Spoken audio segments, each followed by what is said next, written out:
That boy been cheat on miss.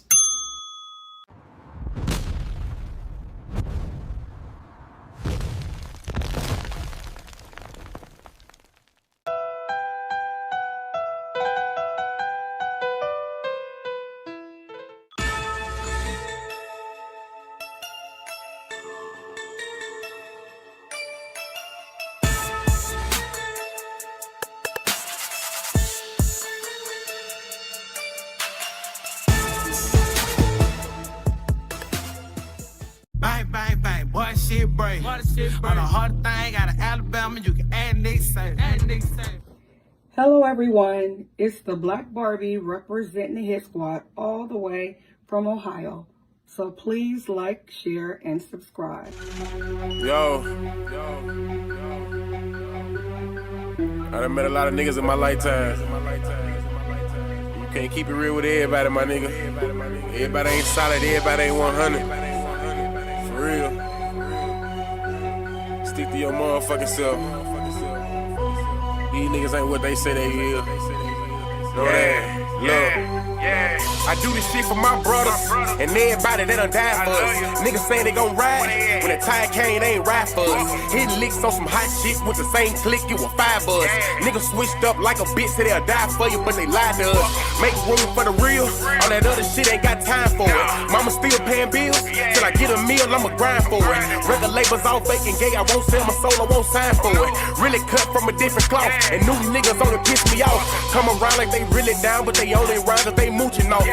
Niggas pussy beat the coochie off them. Listen up when the truth is talking. Real niggas got morals, and the lame niggas don't hate.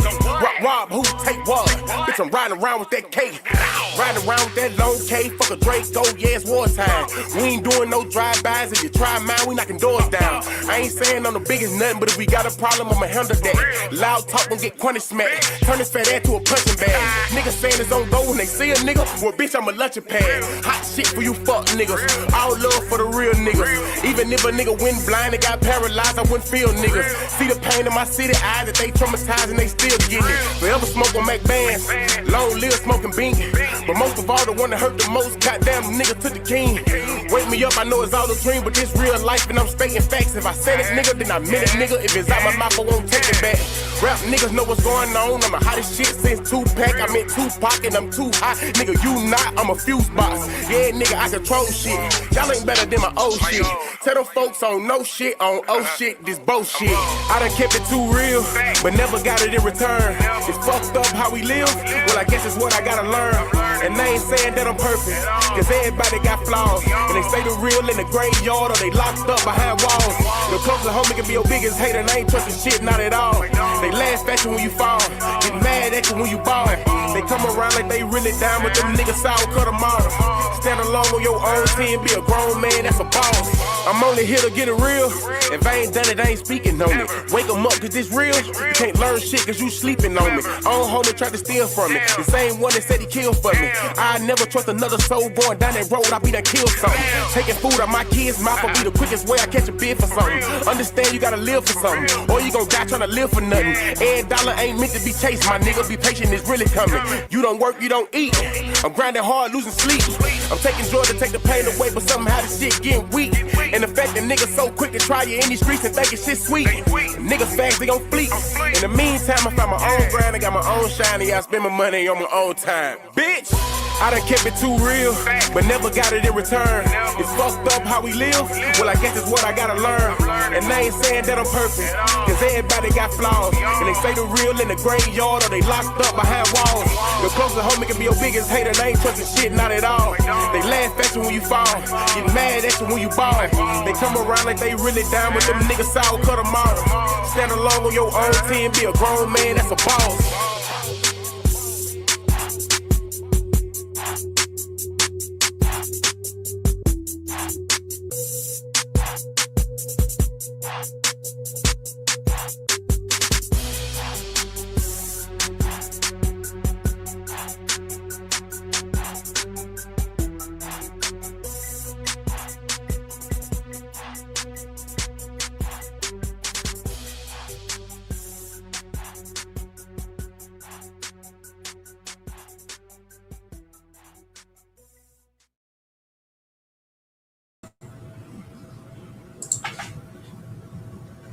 What's going on, everybody? Salute to the squad, man.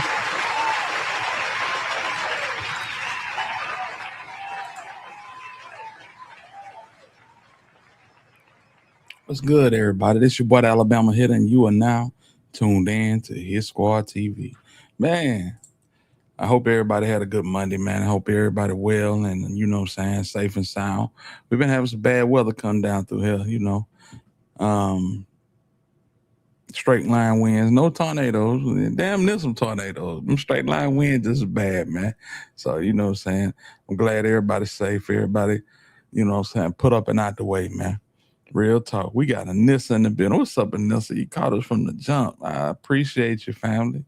Yeah, man. We got Key in the building. What's going on? Miss Nelly B, what's popping? Hope everything good with you. We got Sunday Says in the building. You know what I'm saying? We got Little Miss Muffin in the building. We my partner Tyranny in the building. Salute to Tyranny, man.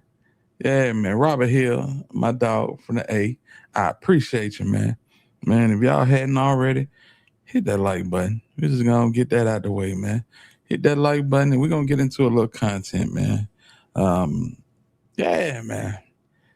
I'm gonna say this first and foremost. There's a lot going on, man. And a lot of people the racial situation in this country is crazy. I'm just gonna say that straight up. Man, listen. This guy that I talked about last night, we talked about the young man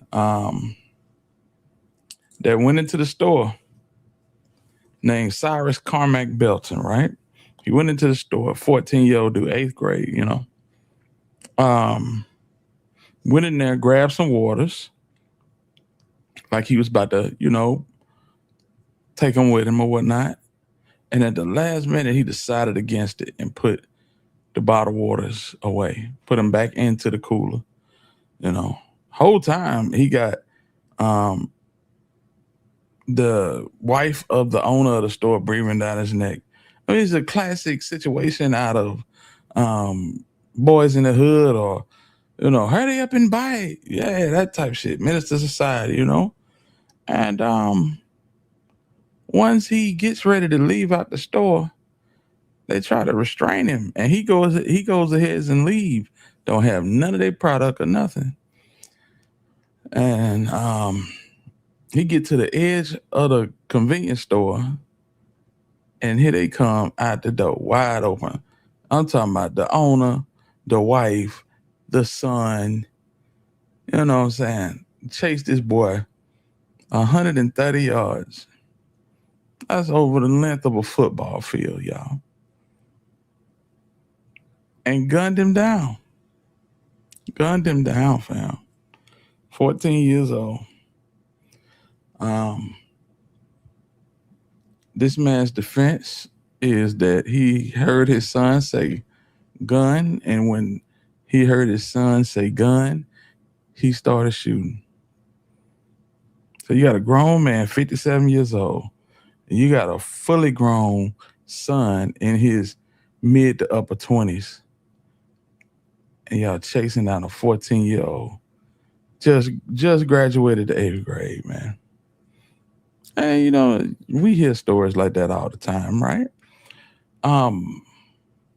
The troubling part about this whole story is we have been on verdict watch since 9 o'clock this morning.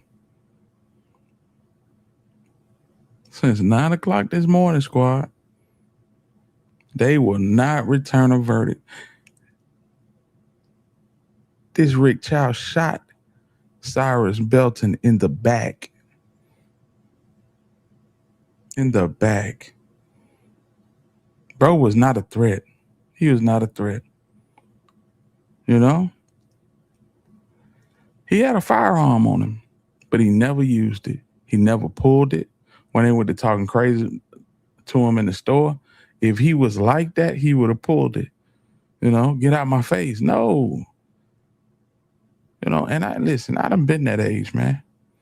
You know, a lot of youngsters have firearms on them. You know, it could be something as small as a 22 or 380 or something like that. You know, you got your first pistol. You know, I've been there. Are you gonna fire something up with it? Probably not. You just excited and thrilled and got an adrenaline rush because you have one at 14 years old. They didn't know he had a pistol. They thought he had bottled water. That's why they chased him 130 yards. That's almost a football field and a half before they shot him in cold blood. Yeah. Crazy. And the state of South Carolina laid this out perfectly, family. Perfectly. They leaned on the terms hate, malice, you know, there are plenty of other terms, but that prosecutor for the state did an excellent job in his closing statements. And yeah, these folks not budging. They don't want to go home. No. Let me recant that. They want to go home. The judge said, well, you're not going home. I'm not gonna lie, this is a weird case because I've never seen a judge handle a jury like this. You know? He's like, nah, y'all work through it. Y'all want to go home. We want to go home too. You know what I'm saying? So y'all go ahead and go to the back. If you got any questions, just ask. And so when we think we're about to get a verdict, they come back asking questions. They did that twice. And then the third time when they came back, it was a simple, can we go home?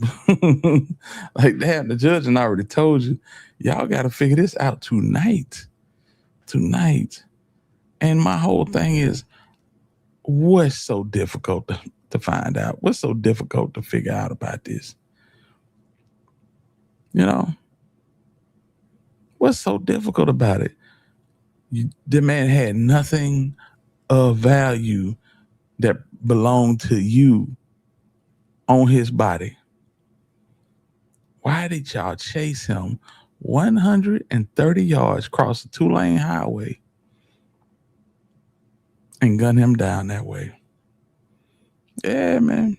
It's wild. It's wild. And the longer that they deliberate, it leads one to think that there will not be justice for Cyrus Belton. Yeah. Now, in these cases, it's just, you know, it just is what it is. But then when it comes down to Lil Durk, Yellow Beezy, you know, Pooh Shiesty, oh, they ready to put these boys on the Blackstone, flip them over and serve them up, you know? It's a sick society we living in, man. It's a sick society we living in. And you know what's even sicker? We sleep at the wheel, man. we sleep at the wheel. We so focused on Carhartt. We focused on Go-Yard bags. We focused on Amiri. We focused on TikTok, Instagram, Snapchat. You know, why these folks setting a plan up to basically make the black man and woman extinct. Real talk, man. Real talk. I'm off my soapbox, man. Let me see. Cypress, what's up, man? What's up, Gigi? I see you in the building. Key says, reminds me of the girl who got unalived in LA in 91, and I was telling my son about this. Key, you are on something, bro. So you got a situation in LA, 1991. This is the begin. This is the building blocks, the origins for OJ walking out that courtroom in 1994, 95. Yes, Latasha Harlins goes into a store to get an orange juice. The lady, she's watching her like a hawk. This story is where the phrase "hurry up and buy it," that's where that phrase comes from. This situation. Natasha Harlins had a mouth on her. So at the same time, she said, I'm hurrying up. I'm getting my stuff. We should leave me alone, talking, what I'm saying, back and forth with the woman at the register. She came up there, she paid for a juice. And as she turns to open her juice and take a sip, the lady pulls a pistol and blams her in the back of the head and beats it.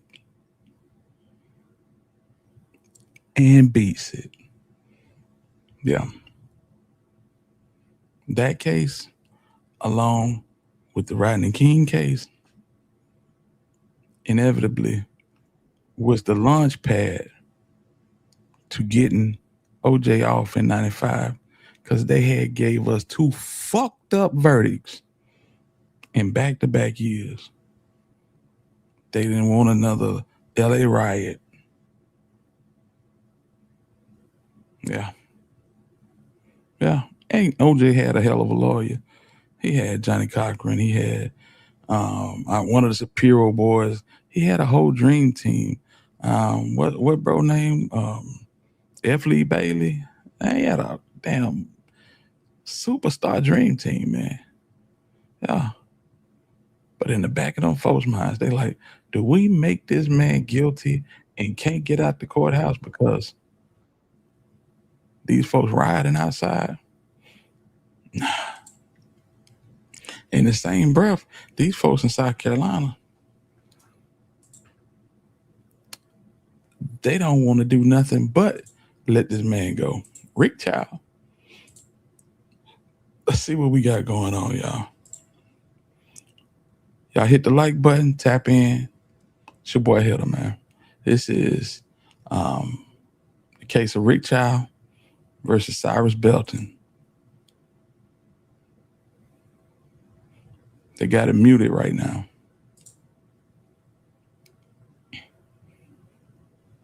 But I'm just holding out on this until somebody, comes into the room. Like, the prosecution is in the room, but the defense is not in the room. So not sure what's going on with that. Might keep watching that. Yeah, man. I'm stacking my cake and moving it into investments via my Roth. Your Roth. I got you. Yeah, man. History repeats itself in a bad way. Sad situation. I agree. We're gonna have this. I'm gonna have this on an alternate screen, y'all. And if something happens, we'll come right back to it. You know what I'm saying? But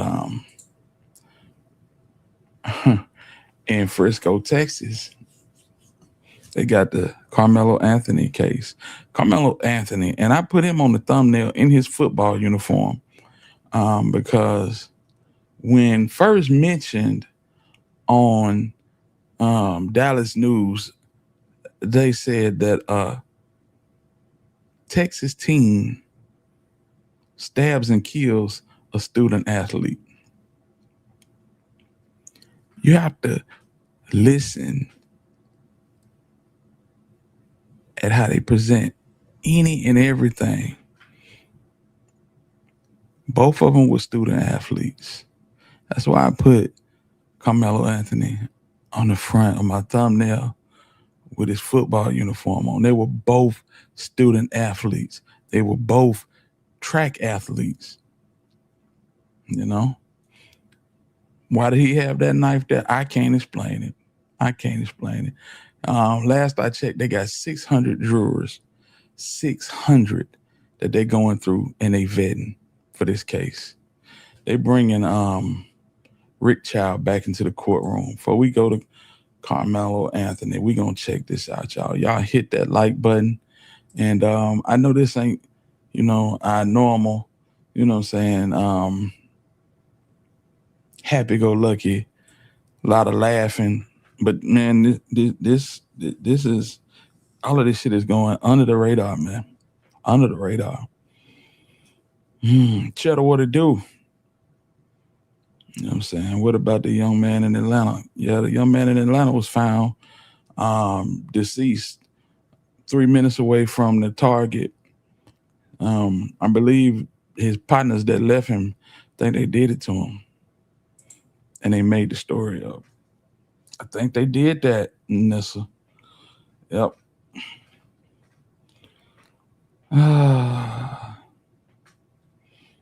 Harlins, Latasha Harlins. Rochelle, what's going on? Salute to you.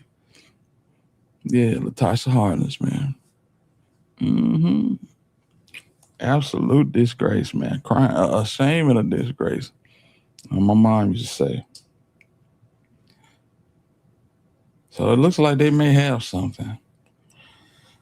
I'm telling you, this whole situation is cringe. I don't want, yeah, it's cringe, y'all. It's cringe, but we gotta check it out. They still got the courtroom on mute, all the devices on mute. So once they unmute, we'll get back into it.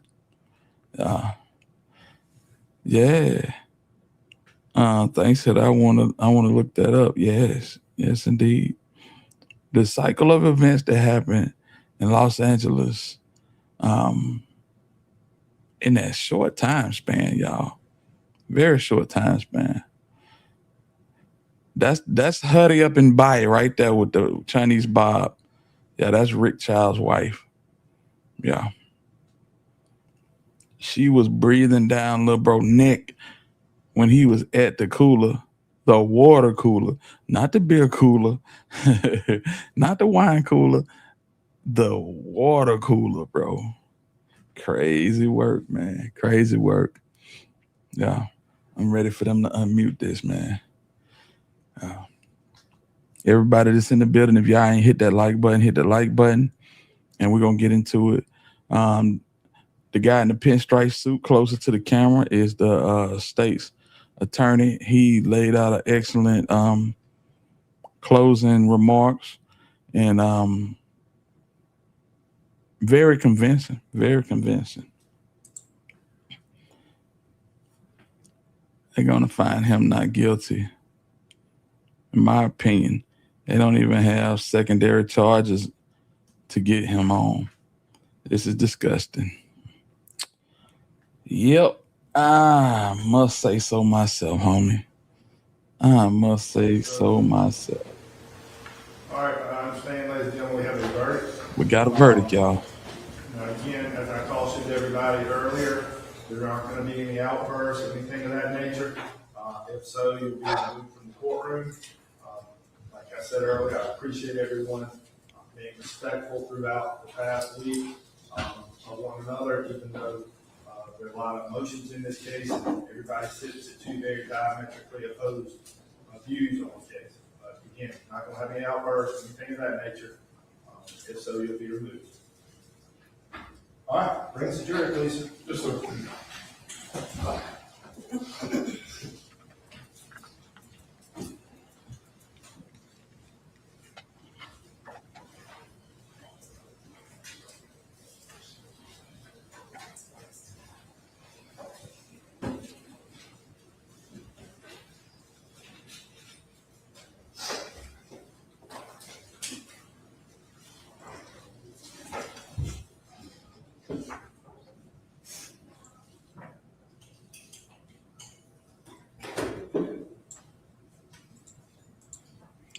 Hit the like button, squad.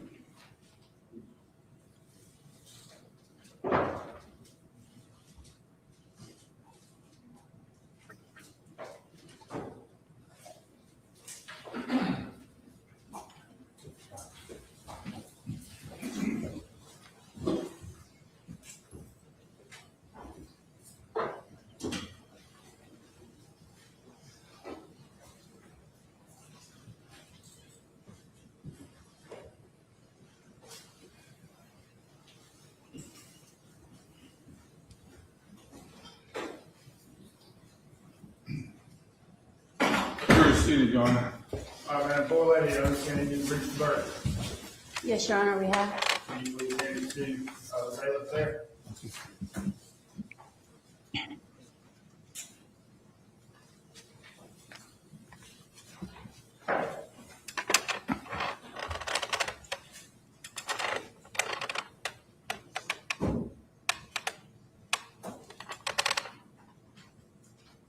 All right, Madam Clerk, will you please publish?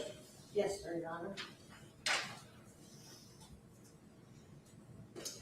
Indictment number 2023 GS 400744, State of South Carolina, County of Richland versus Chike Rick Chow.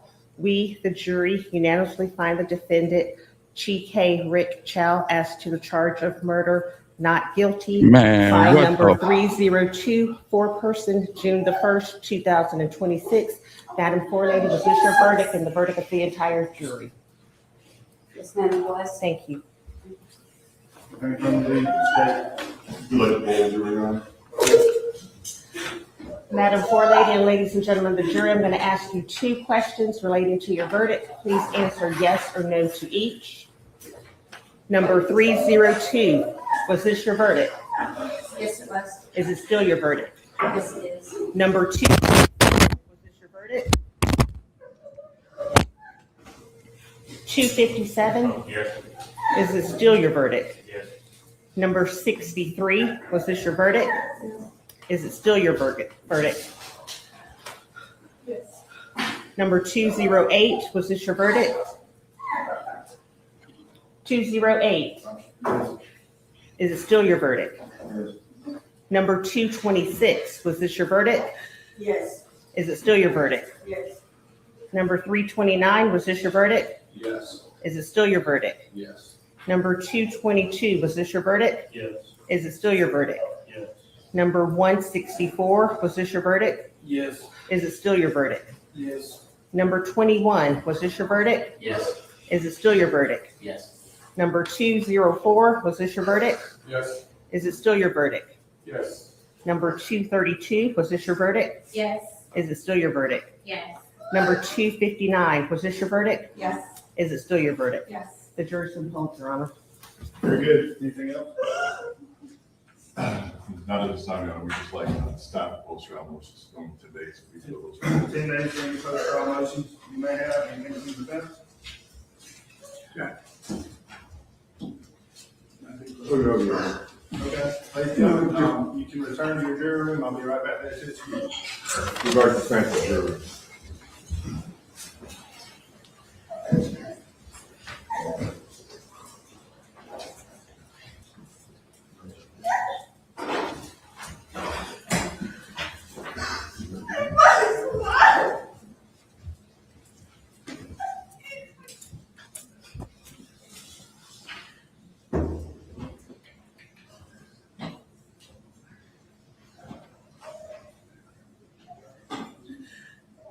All right, well, this will be our adjourned. Thank you, officer.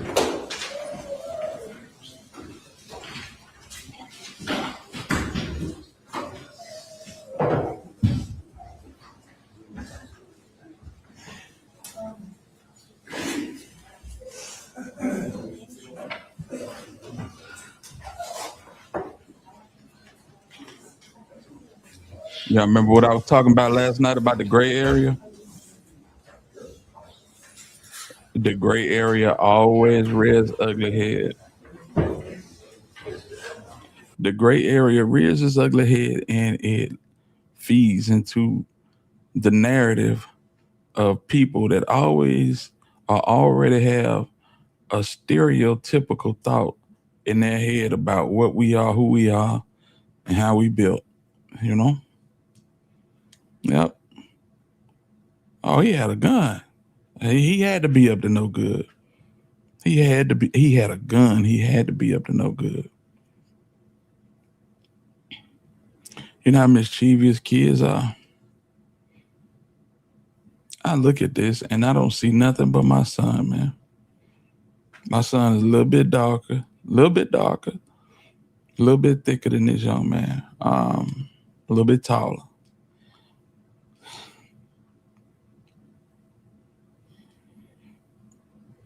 This shit is disgusting, fam. Like I cannot believe I can. Yeah. It's a South Carolina fam. No, it's all in the family. It's all in the family. That's why our children have to know that it's not sweet. They gotta know it's not sweet, fam. They gotta know that when they leave, it's a chance. It might not be a big chance, but it's a chance that they don't make it back. Especially when you doing dumb shit. And that's the characteristic trait of all young men. They do dumb shit. Whether white, black, Hispanic, Dominican, and the heart and mind of a child is built up with foolishness, man. You know? But that little gray area, man, the fact that he took the waters, but he put them back. He had a pistol on him. And not one point did he pull that pistol out in that store. If he were going to bust that fire, he would not ever ran. He would have stood on it right there. When they came out, he would have stood on it and lit their ass up. But he didn't, because he was a young kid, nervous. He had a pistol. Yeah, you know how many of us have pistols as kids? We done found pistols. OG just throw us a pistol. You know what I'm saying? And them the worst kind, because you don't know if that bitch got a body on it or what. You so happy to have one that you know what I'm saying, you might not even have no ammunition. Man. Sad as hell, y'all. Sad as hell. Oh my God. Oh man. What young man, Anissa? Let me know. Oh man. Golly. So yeah. Well, we gotta walk upright. We can't live our lives. Our youngsters can't live their lives like they youngsters live. You know what I'm saying? Wreck loose, foot loose and fancy free, you know what I'm saying? Doing everything under the sun and then get it together in your mid-20s. We don't have that luxury. We got to walk a straight and narrow line. You know what I'm saying? We can't go outside of the line, period. There's no margin for error for us. You know what I'm saying? So when we start getting peace fuzz around our mouth, we become a threat. That's 5th and 6th grade, y'all. That's literally 5th and 6th grade when black boys start getting hair around their mouth and under their chin, they become a threat. And that's sad. But that's the world we live in, y'all. It was, let me tell you something. You could hear those voices. It was African Americans in that jury as well. But I feel like they caved because everybody was ready to go. Everybody. The judge made them give a verdict on today. And the side that was on the right side of history did not remain solid. Our children are never considered children in their eyes. Yeah, absolutely. You remember the movie Mississippi Burning, and the young cop came up to his wife, and it was either Mississippi Burning or Time to Kill. It was one of the two. And his wife had a young black baby on the porch with her, and she was little bitty. And he looked at her and said, "They're all cute when they're babies, huh?" You know, just a little shit like that, man. Tell you everything you need to know. And I'm not painting the whole Anglo-Saxon community with a broad brush, but man, when you look at this shit that's going on today, and you really look and see where certain people stand, you'd be surprised. You would be surprised. Man, he got executed initially. He got executed. He was in the store. He grabbed waters. He put them in the pouch of his hoodie. He put them back. He decided against taking them, put them back into the cooler, and walked out of the building. By the time he got to the corner of the building, they like, hey, hey, hey, and started running out the. Rick Chow had a gun in his hand the whole time. When he seen the gun, he took out. He took out. They ran him across the highway and shot him, cold blood. At least 3 cars saw what happened from 3 different angles, and all of them testified to the same thing. And he still beat it. That stabbed the boy. Yeah, he's charged with murder. The case starts today. Yeah, you talking about Carmelo Anthony. Yeah. See, I'm talking about something different. That's why I thought you were talking about what we were talking about. Tamir Rice didn't have any hair. He was a baby playing with a toy gun. You know that's, I mean, you know what that is. Shit, you can't, man, listen. We don't do water guns. We don't do none of that. Super soakers, nothing. You know, my boy had Nerfs, but we never took him out the house. We can live free and footloose. What's going on, Ken? Yeah, I'm so sick of this shit happening. Absolutely. And it's only setting the tone because I'm going to tell y'all right now, if y'all didn't like that verdict, y'all going to hate this one. Y'all going to hate this one. Man, let's get into it. I need y'all to hit the like button. Please hit that like button for your boy, man. Let's get into it. Jury selection started today. Apparently, the judge has made strict rules, which include no live streaming in the courtroom, no videos in the courtroom. They have to ask permission to use their laptops in the courtroom, but we're still going to be covering it and breaking it down because apparently the defense for Carmelo Anthony has been laid out. Back now to our lead story, which is jury selection beginning in just a few hours in the trial of a North Texas teen accused of stabbing and killing a student athlete. 19-year-old Carmelo Anthony is charged with the murder of Austin Metcalf. Trevor Sohaki is live for us this morning outside the Collin County Courthouse this morning with the very latest on this case. And Trevor, this case has actually captured the national attention, particularly on social media, too. Yeah, that's right, Carmen. There have been debates online over stand your ground laws, race, and lots of misinformation on social media. In fact, there's been so much tension, threats, and controversy that the judge issued a gag order last year to prevent either side from discussing the case.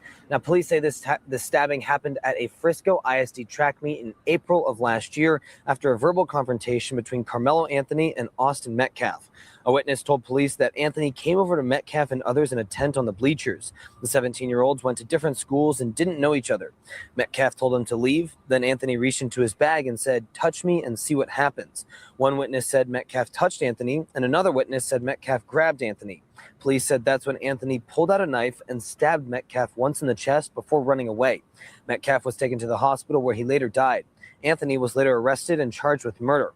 According to a police report, Anthony admitted to the stabbing, claiming it was self-defense. He's currently on house arrest at his parents' home.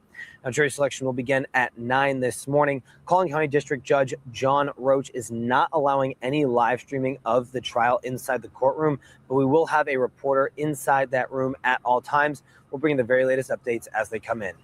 Quick pause, because this might actually help you out. If you've ever needed access to your money before payday, there's a banking app because that's literally what it's designed for, helping people like you, black and white. Whether the attacker's black, the victim's white, or the opposite, it's going to cause controversy. This is where the propaganda comes in.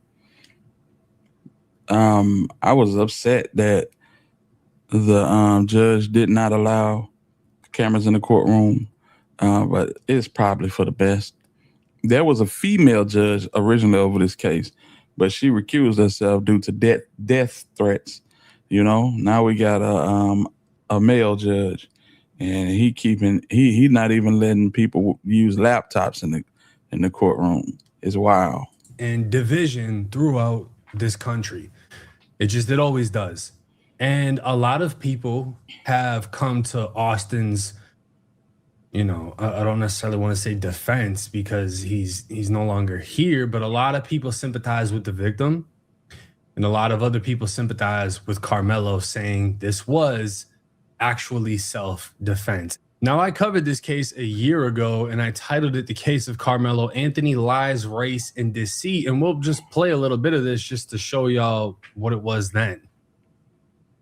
There's no self-defense, because if you are afraid the day before where you have to take a weapon to school, why not notify your parents? You getting ready to run track with other kids and you got a knife on you. No, man, you got to go to jail. And I'll say this, normally at school, the responsibility of defense does not fall on you. That's why schools have school resource officers. And again, bringing a weapon into school, if this was a valid argument, then kids would be able to bring guns to school because, hey, I'm in fear that the school might get shot up at some point. Talking about he had a knife. You damn right. I'm not really studying with this clown, I gotta say, but that right there, that's gonna break the case for the Metcalf family. The fact that the mere fact that he had a weapon on him. That's that gray area, man. I keep telling y'all about the gray area, fam. Golly. Yeah, it might not have been a crazy large knife, but it was definitely a knife. What's going on, Carrie? What's going on? Salute to you. The way white people taunted Carmelo's family, then got his father fired, jealous of the success of the family. Absolutely. Them folks dug and dug and dug. You feel me? What up, Mac Name Ace? They dug for all kind of dirt and they couldn't find nothing. But you know what? It was so crazy because they didn't need to find nothing. I don't know what the hell the Anthony family was thinking about by hiring the PR person that they hired. That was everything that these folk needed, man. If you a black man living in America, you better be walking around with talking about he had a knife. You got white boys riding around with guns and y'all crying about a knife. The hard part that cost me is I lost my son, and his brother was holding him, trying to hold the blood in, and he passed. My son watched his brother die in his arms.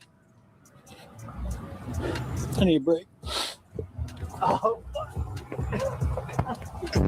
Jeff, first of all, my entire heart rests in your hands. I would be in my position. Absolutely. What is it? Swiss Army knife? Yeah. Not even if somebody even knew your son, but somebody that it shares the same understanding. I grew up as a 17-year-old. Listen to this motherfucker right here, y'all. Entire heart rests in your hands. I would be in my position. Not even if somebody even knew your son, but somebody that it shares the same understanding. I grew up as a 17-year-old young white man too, and I grew up in fear of my life around black people because they were killing and robbing people around me all the time. And I don't understand, as I was a father, you could sit idly by and not condemn the culture that killed your son. Are you done? Yes, I am, sir. Okay, my turn to speak. You are part of the problem, my friend. So clearly, y'all can see the division in this case, right? You have Dr. So you got Austin Metcalf dad telling that race beta that you are part of the problem, man. Yeah, you part of the problem. Yeah. I would get them a nice little suit and a clip-on tie and put that magic shave on their face and, you know what I'm saying, think they got that shit on and go to talking crazy. Just because you got away with words, you know. And that's the worst part about it, man. Man, And we're seeing that with this whole Chud the Builder situation. Motherfuckers will make you feel like you wrong. Boy, for getting offended at a man calling you a nigga. Because it's free speech, right? But just remember, it's free speech, but it's never free consequence. Umar saying any young black teen should be carrying a knife to school because there's white boys riding around with guns. And then you're going to have Jake Lang saying black kids are the ones doing the most murders and using the most illegal guns. I mean, they just came out with something, I think it was in Maryland, where they're banning Glocks because Glocks, you know, they take, you know, you get a little switch, you put it on the back of a Glock and it fires automatically. And Glock switches aren't really popular in gun shops and this and that because the vast majority of Americans cannot own a machine gun. Glock switches are popular in drill culture where everyone's talking about shooting switches, and it's like you don't really see a lot of white kids in drill. So the thing is, you have race baiters on each side of this situation. And what it needs to get brought back to is not everyone in their fucking opinion and feeling valid that their opinion is correct. It's the fact that two teens got into a confrontation. One lost his life. Now, again, Dr. Umar says white boys are riding around with guns. This is Austin and his brother, and they have clearly hunting rifles. And this is a common thing for white boys to do in Texas. And then pictures like this hit the internet of Carmelo Anthony. And bro, they try to blow this out of proportion. First off, this was a BB gun, and he's with a whole bunch of other white kids in this party. What teenager hasn't taken a picture like this before? You got any type of weapon in your hand. You become the biggest gangster, the biggest threat, the biggest menace to society, man. Come on, man. That is, man. I hate these type of topics, but it gotta be talked about, man. You got a lot of grown men that still take pictures throwing up the middle finger. So they try to make this kid seem like he was thug nasty, as if he wasn't at a track meeting because he also ran track. They try to make the other kid seem like he was the best kid in the school, you know, whatever. And that's why everyone just started doing the whole race bait shit. And again, social media was able to portray this however they wanted to based on the bias of the person posting. And obviously things heated up even more when a GoFundMe raised $500,000. And it wasn't just the amount of money, it was what the donators were saying. Keep doing what you do, young man. You are an anti-bullying hero, a scholar, and a gentleman. While Black Excellence would comment nothing, just donating again, the more these hateful whites show their insecurities and fragilities of losing dominance. Sending love, light, and justice to King Carmelo, speaking full exoneration over your name. And then things heated up even more when Carmelo went in front of a black judge who reduced his $1 million or a little bit more than $1 million bond down to just 200 and something thousand, and he went home on house arrest for murder. But nobody would race bait this case more than Minister Dominique Alexander, I think his name is, who, when Austin's father showed up to meet the family of Carmelo, more or less just to say, look, I forgive your son, Dominique basically got him kicked out of the event. He got the victim's father kicked out of the event. Austin's father, Jeff, has been making... Yeah, y'all remember this, man? Oh, my God. So that's Austin's dad. They came to a media situation, and Austin's dad basically stood there and just stared these folks down the whole time. And when you see this, you would think he was that type of dude. But the clip that you heard earlier telling that racist that he was actually a part of the problem, that came after this situation. So I low-key respect his dad for what he's doing. He took a horrible loss. Nobody want to, bury their kids. Yeah, this was a crazy little setup and situation right here on this day. Headlines himself as he attempted to make peace with his son's killer's family and pray together at a press conference held for Carmelo. Instead, he was escorted out by police, with Carmelo's family apparently uninterested in making amends. What we seen at the beginning of this press conference, the father being at this press conference, these are my words. Don't quote anybody. Is a disrespect to the dignity of his son. That was disrespectful and just shows you all the character.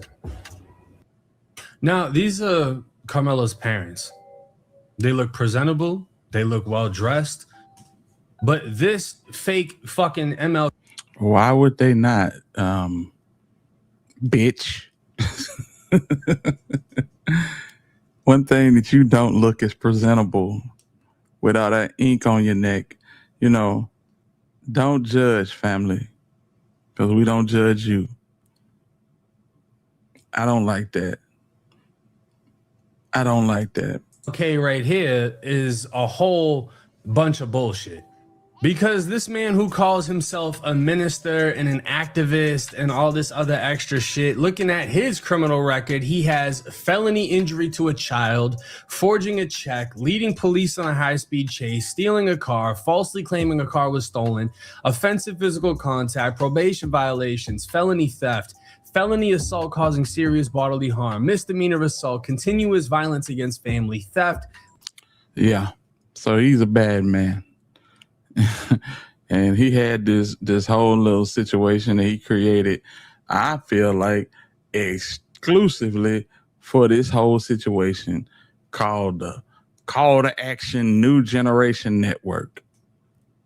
Yeah, and he got up there talking crazy as hell. It's like this one would have been in the house practicing how to be a civil rights activist in the mirror, and just tried it during this whole situation.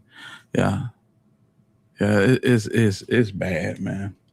It's bad. This was a huge black eye for this case, you know, early on. Making a false police report, evading arrest. And if you don't believe me, I even have the official report from when he beat I believe 2-year-old baby.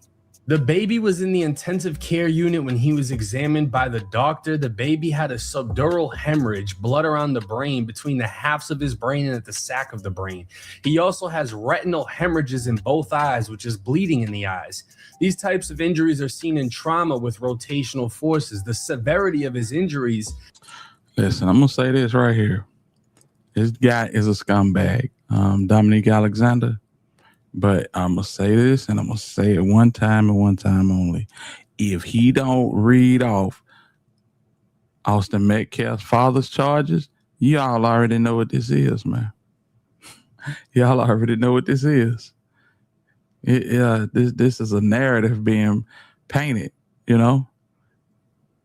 It's a reason that you see Austin Metcalf, dad, with his other son, and then you see Austin Metcalf, brother, with his mother. You never see pictures of them together because this was a disgusting human being as well. Stop with the cap, man. Come on, man. You can't do that, bruh.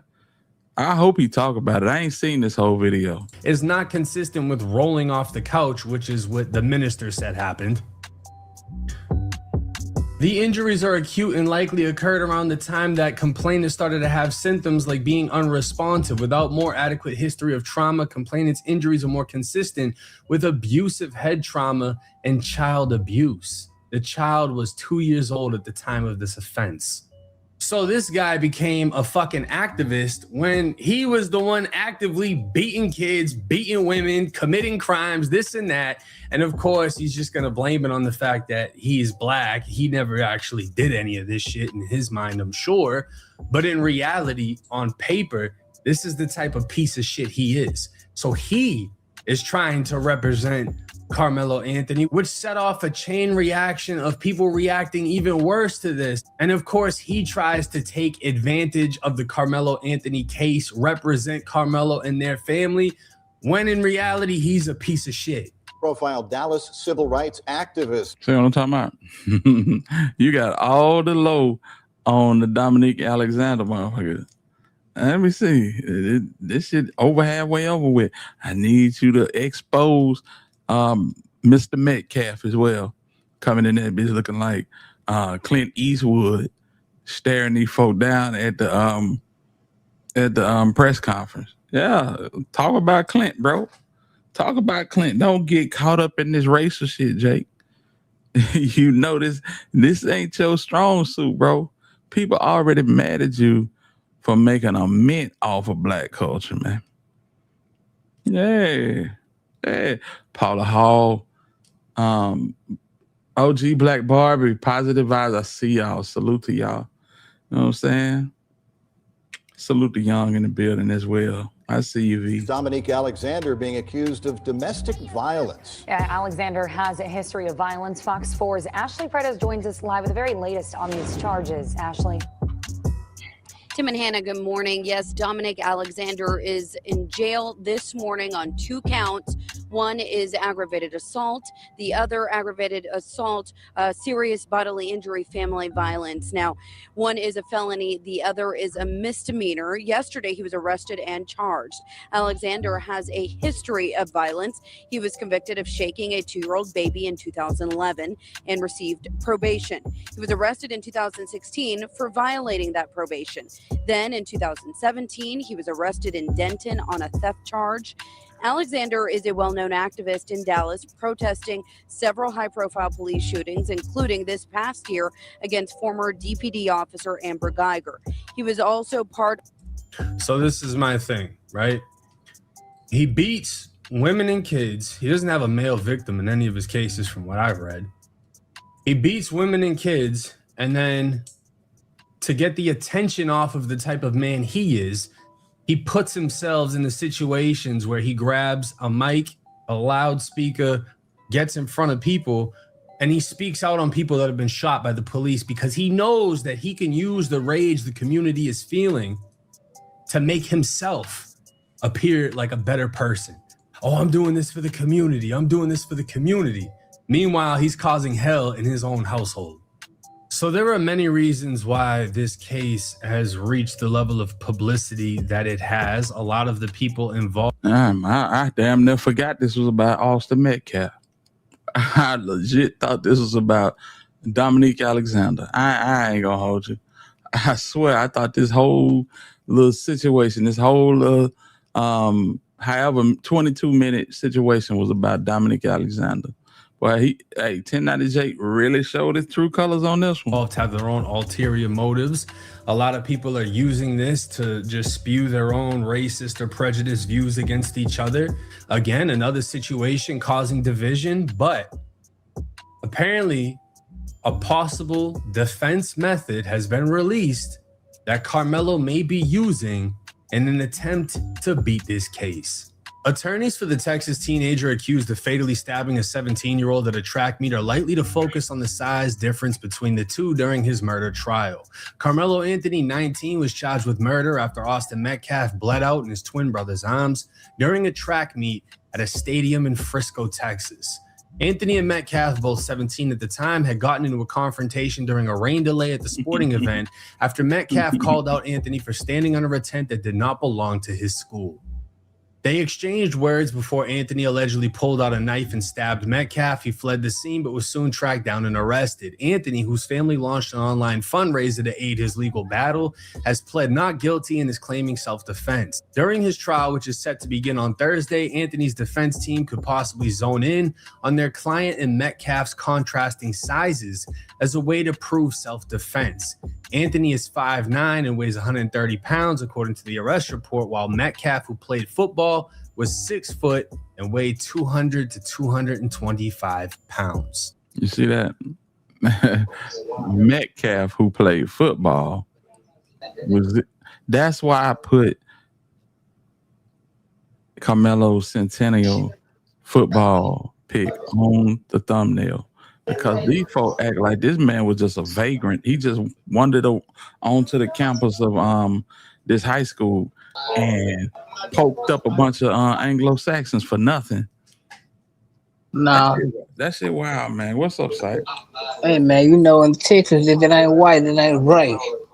I can see it because, you know, I'm a resident now. But, yeah, it's crazy, man. Shout out to all the women in the building that's supporting the movement tonight and supporting the vision. Shout out to Alabama Hill, too, man. But, yeah, you know, if it ain't within the state of Texas, if it in Florida, too, y'all ain't out the loop. If it ain't white, it ain't right. I mean, that's what it looks like, man. That's what it looks like. We got K Dizog in the building. Salute to the squad. That's what we doing tonight. Hey, see, there you go. There you go. Salute to K Dizog in the building. He was so much bigger than Carmelo. But listen to what bro finna say. I did see this part. Now, I don't know about Texas, but in Florida, the size of a person has absolutely fuck all to do with if it stands your ground. You're not just able to be like, oh, he's bigger than me, so I stabbed him. Because they're going to ask you, okay, well, if he's bigger than you and y'all had a confrontation, why didn't you run away? It says in the arrest that Carmelo stabbed him in the chest and then ran. Why didn't you just run away to begin with? Why did you have to stab him first? If you're that in fear of his size, why not remove yourself from the situation? Well, people are gonna be like, oh, well, he has the right to stand his ground and this and that. That's true, though. You do have the right to stand your ground. And if someone puts hands on you, you have the right to defend yourself. But the level of force has to equate to the level of force being used against you. If someone pushes you, you can't stab them or shoot them. You can push them back. Someone punches you, you can't just obliterate them. That's not how self-defense works.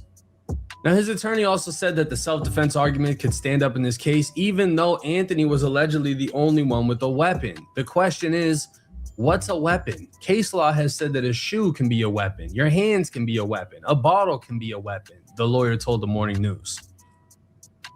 Now, did they get access to the $500,000 from the GoFundMe? Because this doesn't sound like a fucking, $500,000 lawyer here. Shoes could be a weapon, Your Honor. Hands could be no, you're not getting arrested for having a concealed shoe.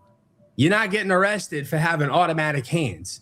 You're getting arrested for having guns, knives, bats, brass knuckles, shit like that, right? Those are weapons. When you use that on somebody, that is a fucking weapon. So still nothing on Austin Metcalf, Dad. That's weird. So for him to be like, oh, is the knife even a weapon? Oh, yeah, no, it ain't. He also noted that self-defense could be a valid argument if the victim who was killed was approaching the other in an aggressive manner or put their hands on him. According to the arrest report, a witness said that Anthony sat under the tent belonging to Metcalf's team. Metcalf told Anthony to move, and Anthony replied, touch me and see what happens. Metcalf then touched him as Anthony said, punch me and see what happens. If I reasonably believe this guy is about to attack me and I know if I'm being attacked by him, he could kill or seriously injure me, then I am justified in using whatever defense mechanism I need to preserve my life. Texas is a stand your ground state, which means a person can legally use deadly force if they believe they are in danger. Not just in danger. You can use deadly force if you believe you're about to die. That's it. Not just you're in danger. Otherwise, kids in high school would be clapping each other left and right every time there's a fucking fight. Like, what? I don't understand. Are they trying to put weight classes on high school fights? Oh, he was an inch bigger than me and 10 pounds bigger, so I shot him because I was scared. You're not even allowed to have a knife on school campus. You can't have weapons there. So trying to justify, oh, well, he had the right to do it, but he shouldn't even have had the fucking knife. Goes back to what Charleston White said. How were you that in fear for your life that you had to bring a knife to school and you couldn't have just contacted or told your parents and they could have contacted the school? How is it justified if you were in that much fear, you premeditatedly brought a knife to school? And not only that, you cannot provoke in self-defense. You can't reach in your bag and be like, touch me, see what happens. That's provoking. You cannot provoke in a self-defense case. I can't grab my gun and be like, do it. And then when you do it, I blow you the fuck down. That's not self-defense. When police. How many times y'all done heard little kids, teenagers included, touch me again and see what happened? Yeah. Yeah, I mean, we was one of them little kids growing up. So yeah, we heard it before. Right. So it's like, I don't know, man. I'm just surprised he ain't speaking on Mr. Metcalf. Yeah, the drunk woman beater, that came in with the shades on. Yeah, I don't get that. I know why he ain't speaking on Mr. Metcalf. Speak on Because Mr. Metcalf was white. it. Right. Absolutely right. He's tracked down Anthony and took him into custody last year. He told an officer, "I'm not alleged, I did it." He made the statement as the cop told others that Anthony was being arrested for the deadly knife attack. "He put his hands on me. I told him not to." Anthony told the cops as he was handcuffed at the stadium. Metcalf bled out in his twin brother's arms after he was stabbed. More than a year on from his sibling's death, Hunter walked across the stage and accepted his and his brother's high school diplomas during a graduation ceremony on May 21st.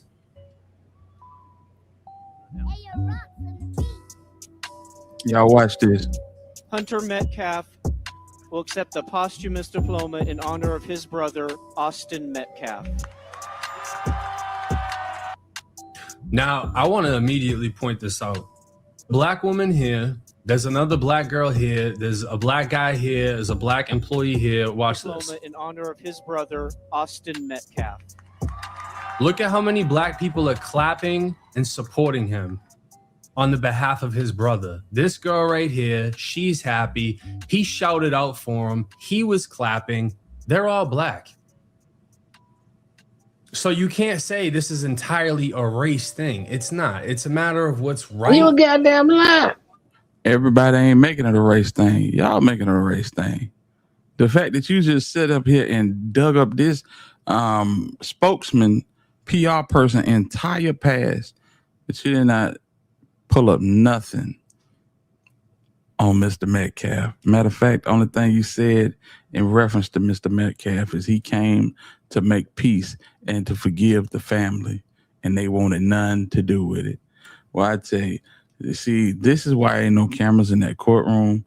And like I said before, we sleep at the wheel. Ain't nobody. I think Crisco might be covering this. We gonna cover it as best we can from, without being in the courtroom. But there's not many people covering this trial. I'm talking about big dogs.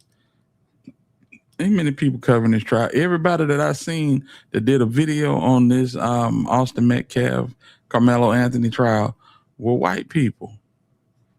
Yeah, no black content creators were covering this, except I gotta give them their props. Nick at Night, and there's another lady, I forget. But them the only two that I seen actually covering it, fam. Yeah, nobody even making videos on it. Yeah, but Nick at Night, I salute her, and the other lady, Queen Sheba, I think that's her name. They pulled up in Collin County at the courthouse. They in the courtroom taking notes. So salute to them sisters, man. Salute to them sisters. But other than that, man, ain't nobody really studying this case. From our perspective, everybody that look like Jake, they zoned in. They homed in on this, man. They homed in on it, man.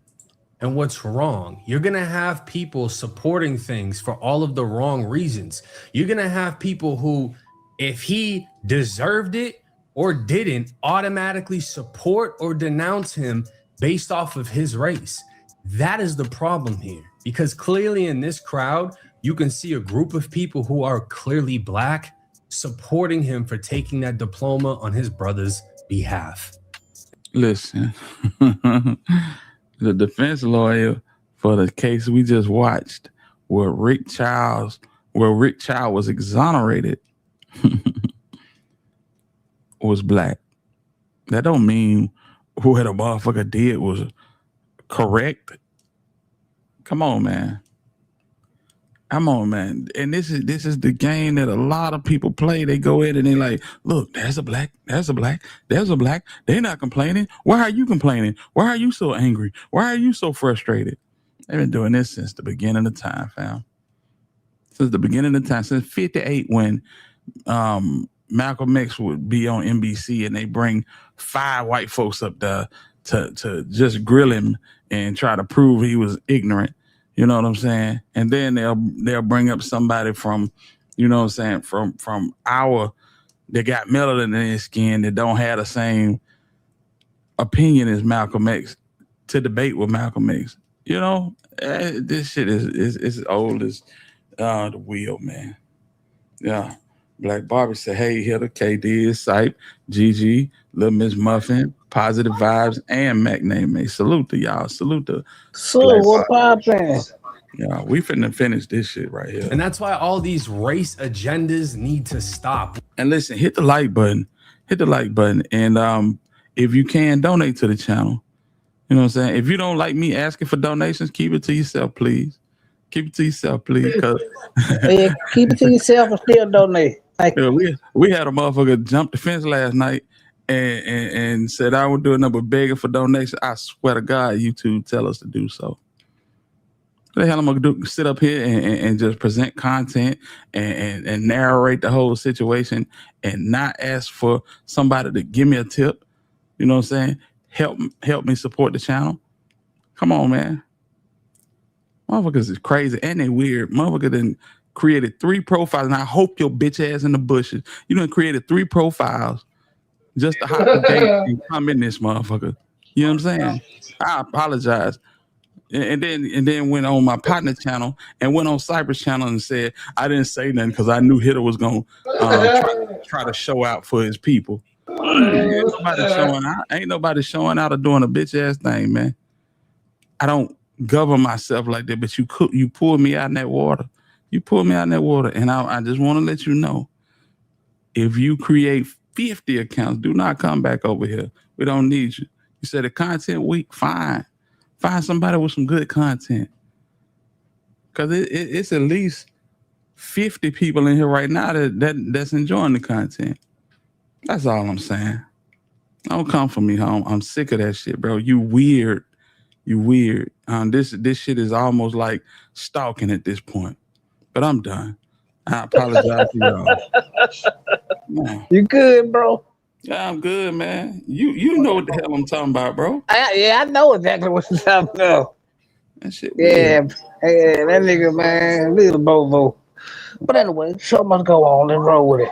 Let's go. We need to view things for what the fuck they are. If it's a clear-cut crime committed, you cannot just denounce the crime and be like, yeah, whatever, you know, but he should get off because he's black. And it should be the other way around too. If a white kid does something, he shouldn't just get off because, yeah, whatever, no.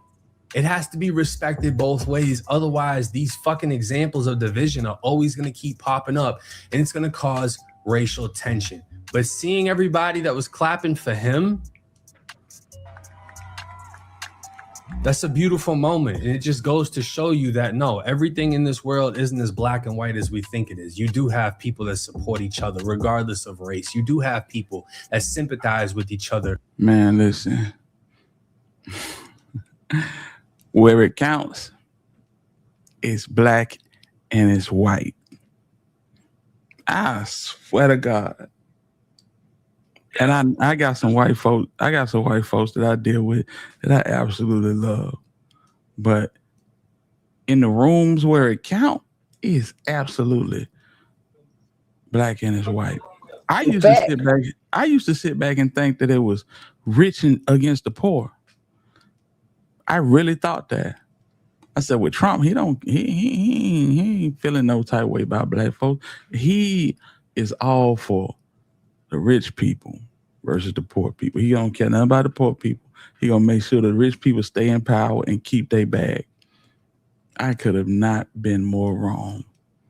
I could have not been more wrong. You still believe that? Roll the ball back and listen to what I just said. Regardless of race. Now, what do I think is going to happen in this case? I'm not sure. I know I'm going to be covering it. Do I think it was self-defense for him to do that? In all honesty, I don't. I don't. Because a fight is a fight. And there has to be a clear distinction of what fear is. because the softest kid in school, he's scared every day. He's scared of everything, you know? So if you just walk up and push that kid, that doesn't give him the right to kill you. Again, self-defense, you have to be under the impression that you're about to die or suffer serious harm. That's the reality of it. And not for nothing, yeah, you can stand your ground. You don't have to run away, but sometimes the best thing to do is move and get the fuck back if you know you're about to get smashed. So it's like, if Carmelo felt like he wasn't going to be able to beat this dude during a fight, whatever the situation is, does that give him a right to stab him? He wasn't getting beat to death. He never got punched. And he went in his bag and said, touch me and see what happens. For that, I don't think that's self-defense. But we're just going to have to wait and see how this case plays out. Let me know y'all's thoughts and comments in the comments section. Hopefully we don't have a whole bunch of keyboard warriors in the comments going back and forth on a bunch of race bullshit. Bitch, you a keyboard warrior. Hey, you talking about? We ain't heard not one testimony. We ain't heard an opening statement of nothing. And you paint the narrative already. You paint the narrative already, Jake. Man, that shit crazy, bro. You know, wow. When I tell you, I watched a lot of 1090 Jake videos. None of them have been that racially motivated, racially baiting. You know, shit. Maybe I'm feeling away because of what we just seen with Rick Chow and Cyrus Belton. You know, to see a man shoot a 14-year-old man and a 14-year-old boy in the back after he done chased him for 130 yards because he thought he stole something out of his convenience store. And you beat it? You beat it, bro? That just lets you know. Yeah, long as you ain't black, it's okay. Yeah, that just lets you know. This is the situation that we're dealing with. I mean, we've been dealing with it for eons. But it's getting worse. It's getting worse. I swear it's getting worse. We've seen Michael Brown, we've seen Trayvon, we've seen one that nobody talks about, which is Alton Sterling, the homie in Minnesota, get gunned down in the car with his daughter in the backseat. You know what I'm saying? It's getting worse, man. People standing on business, and you know what I'm saying? Are they on the right side of history? Absolutely not. But they making their own history. You know what I'm saying? Them 4 letters really mean something to them in the bottom of their heart, and they going all in. They going all in. Just like in the state of Alabama, where you have seen them do the redistricting. Man, it was a freaking damn near tornado came through Montgomery, Alabama. These folks had sirens going, lights flickering. They were not leaving that chamber till they voted on that redistricting. When they got to the parking deck, all their cars was flooded, but they voted. They voted. I'm talking about water was up to the bottom of the window sill in their cars. That's how much water had then flooded the state capitol. And with all of that, the feds still came in and stopped it. These folks they are really dead set on their mission.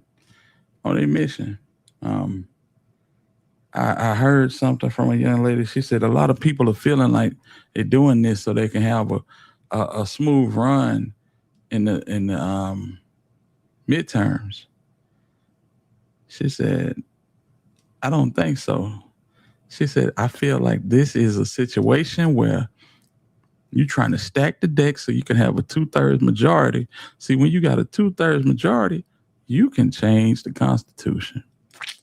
Wow. And think about that.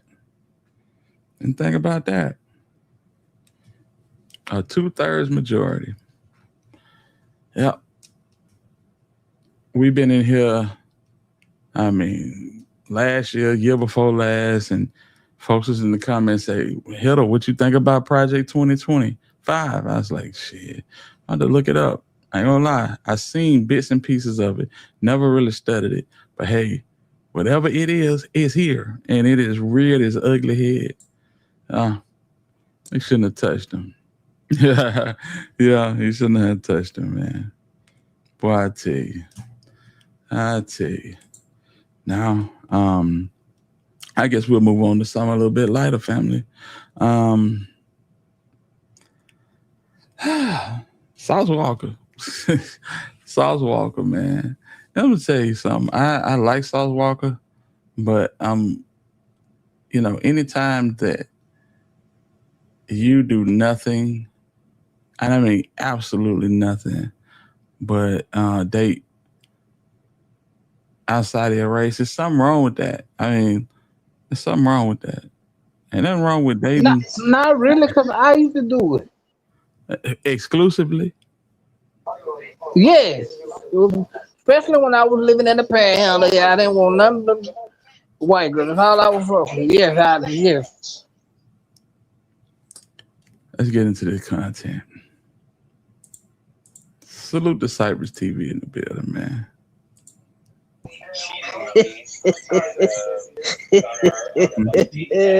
The kid that did himself is currently in hot water over some allegations made by his baby mother. But honestly, nah, listen, I'm gonna say this. I don't care one bit about folks dating outside their race, but exclusively, fam, something is wrong with that. Something is wrong with that. Especially when you've been birthed by a woman that looks just like you, and you don't want nothing. It's saying that you don't want nothing that look like you.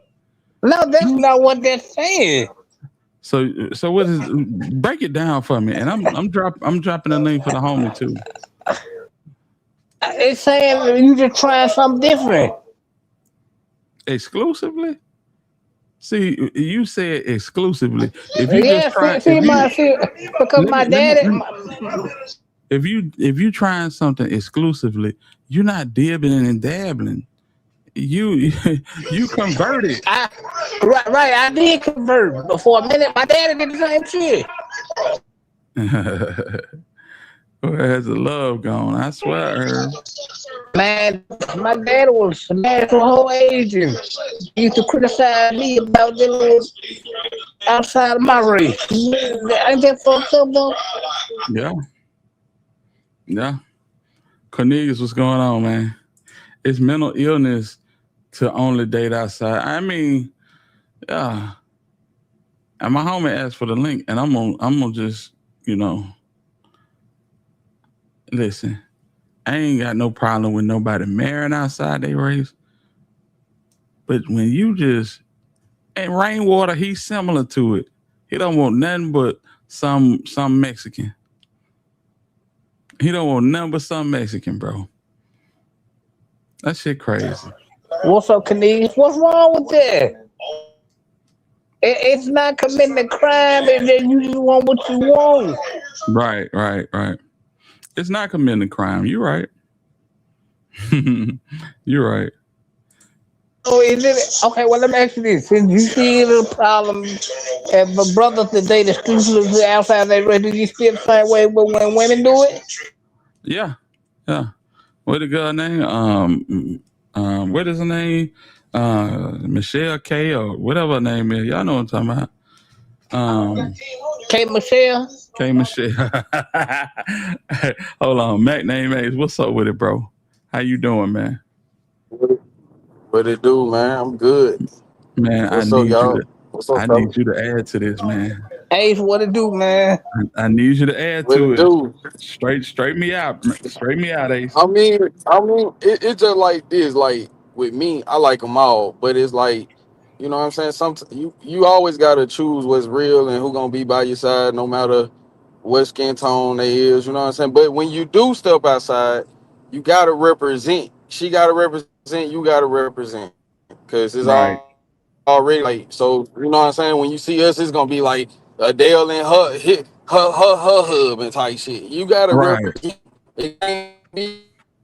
I'm saying you can't be walking around with the trailer trash and you a high maintenance nigga, and she can't be a high maintenance woman and be with a bum ass nigga. So it's like vice versa. But it's like when it comes to that, man, you can't just, oh man, I only like this. No, man, you know what I'm saying?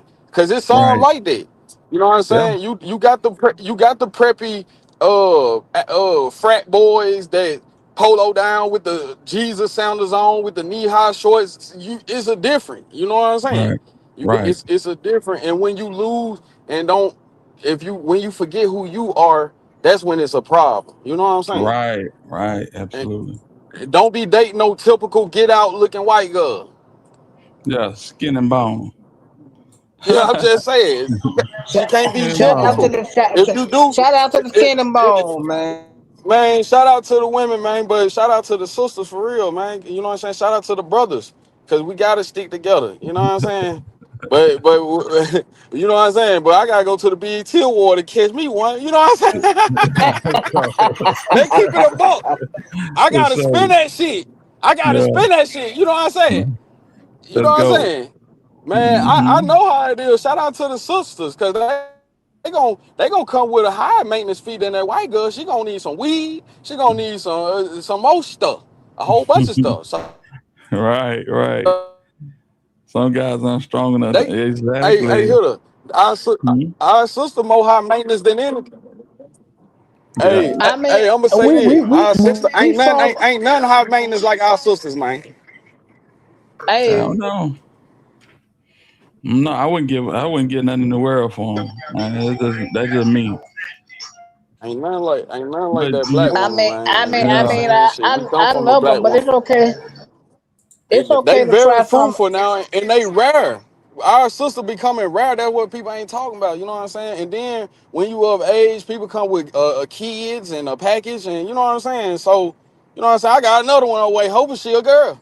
You know what I'm That's what. saying. So it's just like you, huh? I'm just, huh? Congratulations, bro. I appreciate that, bro. But I'm just saying, man, when you step outside that box, man, you gotta come correct, man. That's just what it Yeah. is, man. You know what I'm saying? Sauce Walker, he had it going on, but like I seen Sauce baby mama on the phone with, and then you know what I'm saying? It's some plain Jane nigga in the background. So that just go to show you, man, no matter how much money you got, you still got to carry yourself accordingly. Right. Absolutely. Yeah, but yeah, I just the fact that you like this is what I'm looking for. Period. Yeah. I'm not Oh even. yeah. Yeah. Yeah. I'm Yeah. not Yeah. giving nobody else a chance. Period. Oh yeah. See, that's a little, yeah, because you got it. Yeah, you You right. feel me? Yeah, Yeah, man. you right.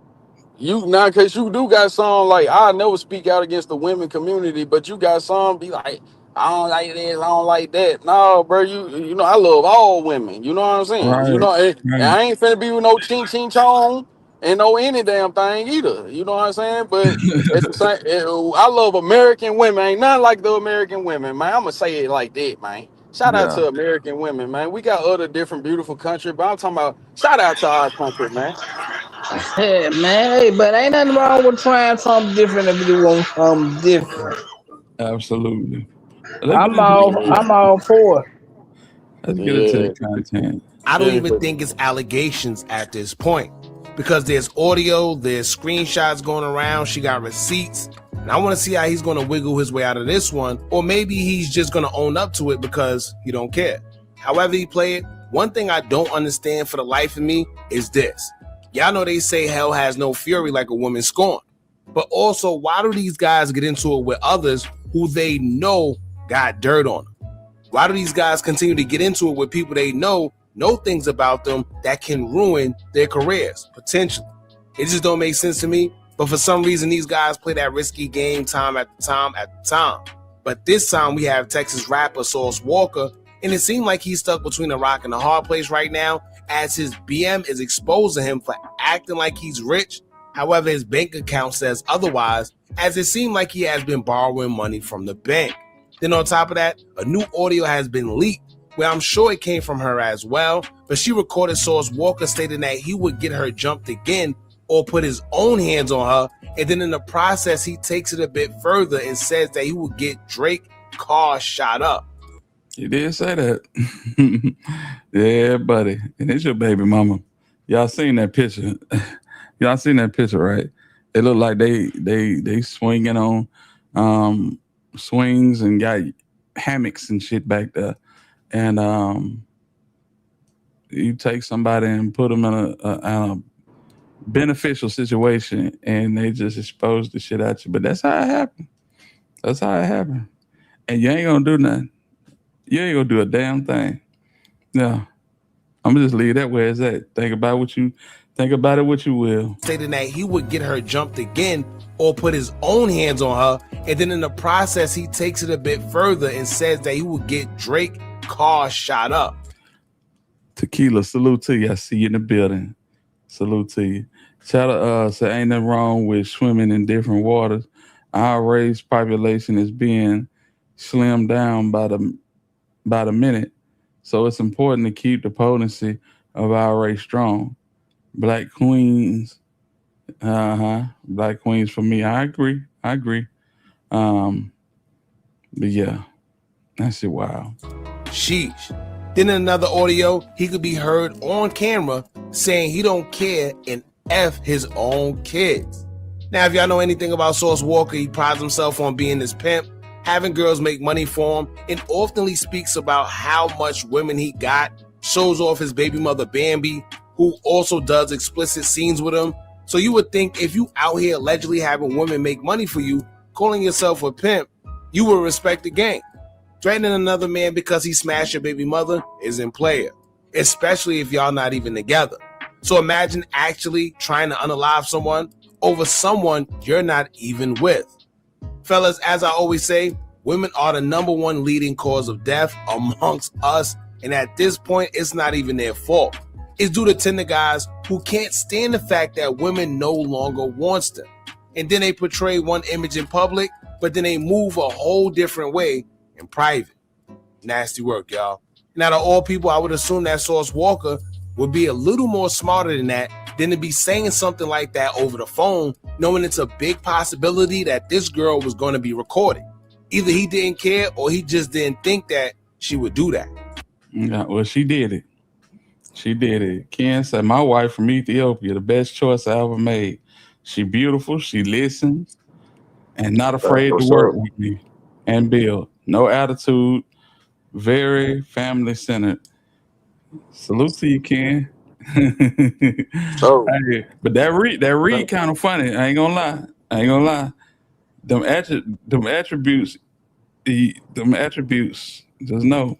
It sounds like you can't get them attributes in other places. That's all I'm saying. Right. Yeah, you know what I'm saying? Hey, she spent the bag. They look like that. She beautiful. She listen, not like these bros. She ain't afraid to work, not like these bros. For real. You know what I'm saying? But I'm just saying, when I read it, that's what I get. No attitude, especially like these bros. And that's the narrative that's been painted on black women. You know, I hate that. Now there is a remnant of black women like that, but all of them not like that. All of them not like that. Right. You know, and I hate that.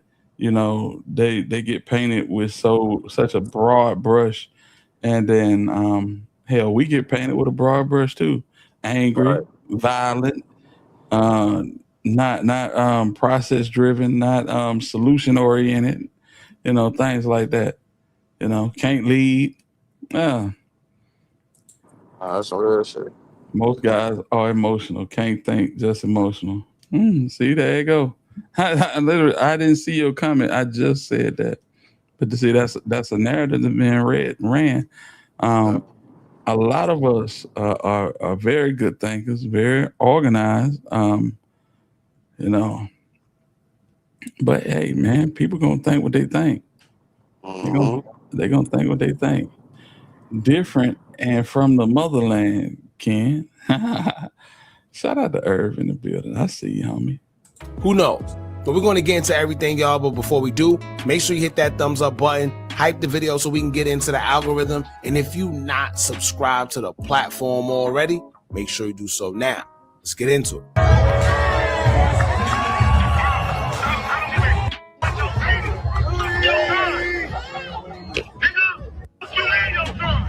Now, as you can see, that was Sauce Walka, y'all, being recorded as he's telling his baby mother, F her and their son, aka his own son, which I know at times women could take you there. They could bring out a different level of frustration within the man that nobody else can. However, it's never, ever, ever cool for you to say F your own children. First off, the kid didn't even ask to be born. Then on top of that, what did the kid do to you? Whatever issues you have with that other parent, y'all should take that up with each other. But never is it okay to say F your own kid. Never will I ever do that. That's crazy as hell. Paula, salute to you.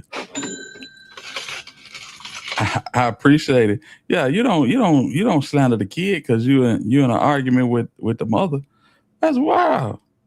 But that's the type of shit that people that say they do the type of things that he claimed to do. That they do that. We just seen Finesse 2 times call Sugar a bitch last night. We just seen Finesse 2 times, basically said, hey man, you don't want to do shit but play the game. I'm trying to fix this for you. Yeah. Said this gonna be the downfall of me and Suge. Yeah, talking crazy last night, and then had to wake up this morning and apologize for it all. Yeah, a lot of crazy stuff going on, man. Wait, what they baby had to do with the parents? Exactly. But a lot of young and immature dudes will do that. Hey, what Blueface said, that ain't my baby, that's Charles Barkley baby, man. I said, damn. Yeah, man. Then when you got so many baby mamas and stuff, like some of the nigga ego drive him to say some shit like that. But that it don't matter, man. You don't do that towards your child, man. Right. You don't say F your child. Mm-hmm. If you say that, the world gonna say it. Yeah. That's real. Hey, Ken, salute to you, man. They say a man that finds a good woman. How they say a man that finds a good woman finds a good thing and obtains favor from God. That's what they say. Something like that. I'm paraphrasing. But hey, man, I'm glad, saying somebody got to be happy out here. There's a lot of folks that going through the motions, ain't even happy. A lot of folks living with folks just so they can, buy a couple of, have a little expendable, disposable income. Yeah, they don't even like each other, and they just living with each other just to have a little disposable income, so they don't have to. Man, that's what I said. Hey, Hilda, that's what I said about, man. Feel good, go come home to your own stuff, man, your own house, man. Hey, I seen it was the dude on Instagram. I seen you had like one of his posts. He be talking about, man, you got this Spider-Man jacket, man. I need this, and he was talking about the bricks. You know what I'm saying? The new bricks. Yeah. It's always a nigga in the background. I said, damn, who that is? His roommate? Yeah, exactly. They funny as hell though.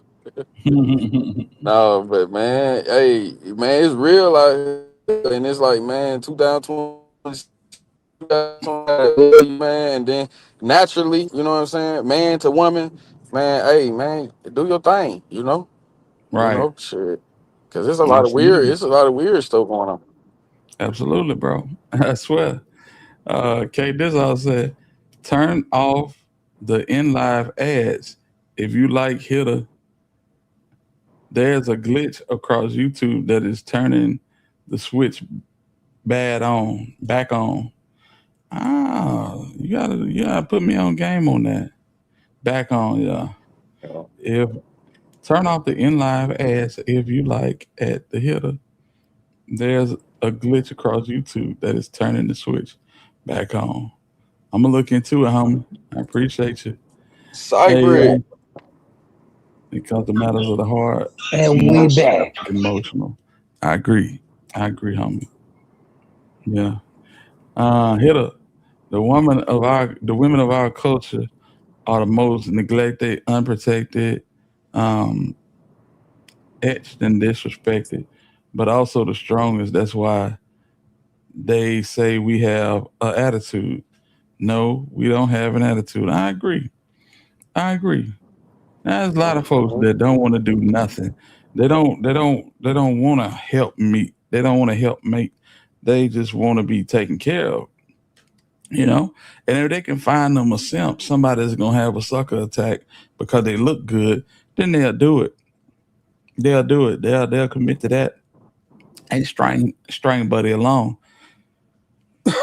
But for the most part, it's a lot of good women out here that's looking for the same thing that good men are looking for. You just gotta, what I'm saying, put that work in, and don't settle for no anything, bro. You find something Real talk. you find something in a nightclub, you might want you might want to fling that thing and keep it moving. Yeah, fling it, need a little hundred Real house, talk. get it the hell on. Right. Hey, yeah, for sure. For sure. Yeah, get her some other houses, the Waffle House, and on. Yep. But man, you supposed to always take care of your kid. You don't know you want the mother of your child to have, what I'm saying, make you look like a bad parent, or what I'm saying. You gotta always handle your business, man. And like these celebrities be going out bad trying to, well, a lot of stuff be getting exposed, come to the light, man. But always take care of your kids, man. And you know what I'm Right. saying. That wasn't no good look that Sauce Walker did with the baby mama thing. You feel me? Yeah, that just show how emotional he is. That's all. You know what I'm saying? Yeah. Yeah, and with Yeah. the women with the attitude thing, I mean, just with my experience living, man, when you got your stuff together, man, and you got your life together, and you doing your thing, she really ain't gonna have no attitude. You know what I'm saying? That come from, what I'm saying, something you lacking at. You feel me? She see you coming, damn, here coming in Right. nigga. Right. Mm-hmm. Let's see. Yeah. And it is okay to get to know yourself again and be by yourself. There's a difference in being lonely and being by yourself. You could be sleeping with the enemy. Absolutely. Come on now. Come on now. That's a fact. Real talk. Tequila said, whoever angers you controls you. Absolutely. If they can push your buttons, hey man, that's the that's the pure definition of controlling. Just like she did him. I'm finna record him. I'm finna get him crashing out. Absolutely. That's It's crazy, sad. man. Yeah, facts. Let's get into it. No matter what the circumstances are. Now, it didn't stop there neither, because his baby mother Kylie will also expose text messages between her and the Houston rapper, where she says his assistant is asking her for a grocery order while their child is with them. She showed a screenshot where a grocery list was sent to her, and she captioned it stating, quote, "Then his assistant want to call me and ask me for groceries while they are at his dad's house. His dad doesn't even buy him food while he's with him. Throw them all away." And that's a little crazy. Imagine being a whole rapper, flaunting money, while asking for groceries for your child while they are in your custody. But anyway, she will also reveal that she tried to get away from him and run to Dallas, but he just said that he will follow her to Dallas as well, and also shows screenshots of him offering to buy her Chanel bags to avoid her from putting him on child support. However, she will also take it a step further by posting his Capital One account, showing money he borrowed from the bank, and would put his finances on blast. She posted a screenshot showing he has an auto loan for about $16,000, along with only $3,300 in his checkings account and $136 in his savings. She captioned the picture as she would state, quote, "Mind you, doesn't he claim he's the richest in Houston? But yet, this is his bank account." Now, to his defense, y'all, I would say this. This screenshot don't mean anything. And I say that because we don't know if this is his only bank account, in which I'm sure it's not, and we don't even know what type of vehicle he has the auto loan out for. However, a lot of people take out. Listen, man, I tell you one thing: a woman with melanin in her skin would think twice, 3 times, 4 times before posting some shit like that, bro. That's crazy. Yeah, that's nasty work. She terrible trouble if it came from me. And then he talking about buying Chanel bag, bro. Just take care of your kid, bro. You Right. talking about the kid can't eat no damn Chanel bag? What they gonna eat, the strap on it? They need goddamn food, man. What wrong with that man? Yeah. Crazy, man, but It's a bad look. I swear. he got it. He Yeah. got his money. He got his money hid, man. Yeah, I already know. I know he ain't just broke, but come on, man. He Take ain't care of broke. your business. They got good Some niggas dispensary like down here that, make good money. man. I know a lot of niggas like that, man. They got kids and they looking they and they working on the car, but they'll put a motor in the car before they feed the kid, man. Come on, man. Goddamn, bro. It's a time for everything. You feel me? So I'm just saying, like, handle your business. I know niggas with money and still be lacking doing shit like that. That shit crazy. Like, what the fuck? Why your girl hurting and you got all that money and you talking all that king shit? Because them niggas don't want them niggas don't want. It's like this, bro. Them niggas don't want to give them when I ain't fucking with them no more. Some niggas is like that. I ain't saying it right, It but ain't about staying with the woman. It ain't about staying with her shit. You can move on, but take care of your kid, bro. some niggas don't feel that way. I ain't saying it right, but Yeah. No, some no, niggas I be see like, what you man, saying. fuck them folks. Some niggas when they say F them, they mean. I think Chief Key was in a situation like that. His baby mama did him bad, man. He said, man, forget him. He paid the child support, but he just paid off. That's crazy. Right. All right, let's finish the content, man. Y'all like the live, share the live if you care to. And if you can, donate to the live. Appreciate you. This your boy Hitter. Loan to pay for cars as a means to boost their credit and or to establish trust within that bank. And let's be real, y'all. I know it's entertaining, but do I think Sauce Walka only have about 4,400 in total to his name? No. Right? Let's be real. So I think with this one, she tried to reach a little bit, but I'm sure most people are smart enough to understand that most people have more than one account and also use certain accounts for certain purchases and things of that nature.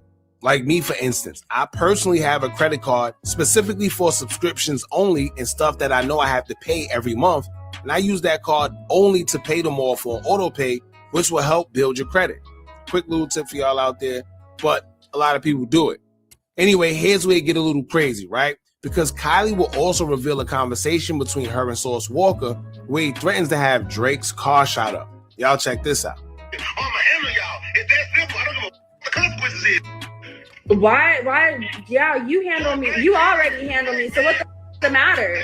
See, he if he would listen to what the hell she's saying instead of just spitting out, venom, he could hear that she is actually setting his ass up. She's serving him up like Serena Williams. Yeah, listen to what she's saying to him. Anybody with common sense know that she recording when you say stuff like this. You already put your hands on me. You already do all that already. So what the even matter?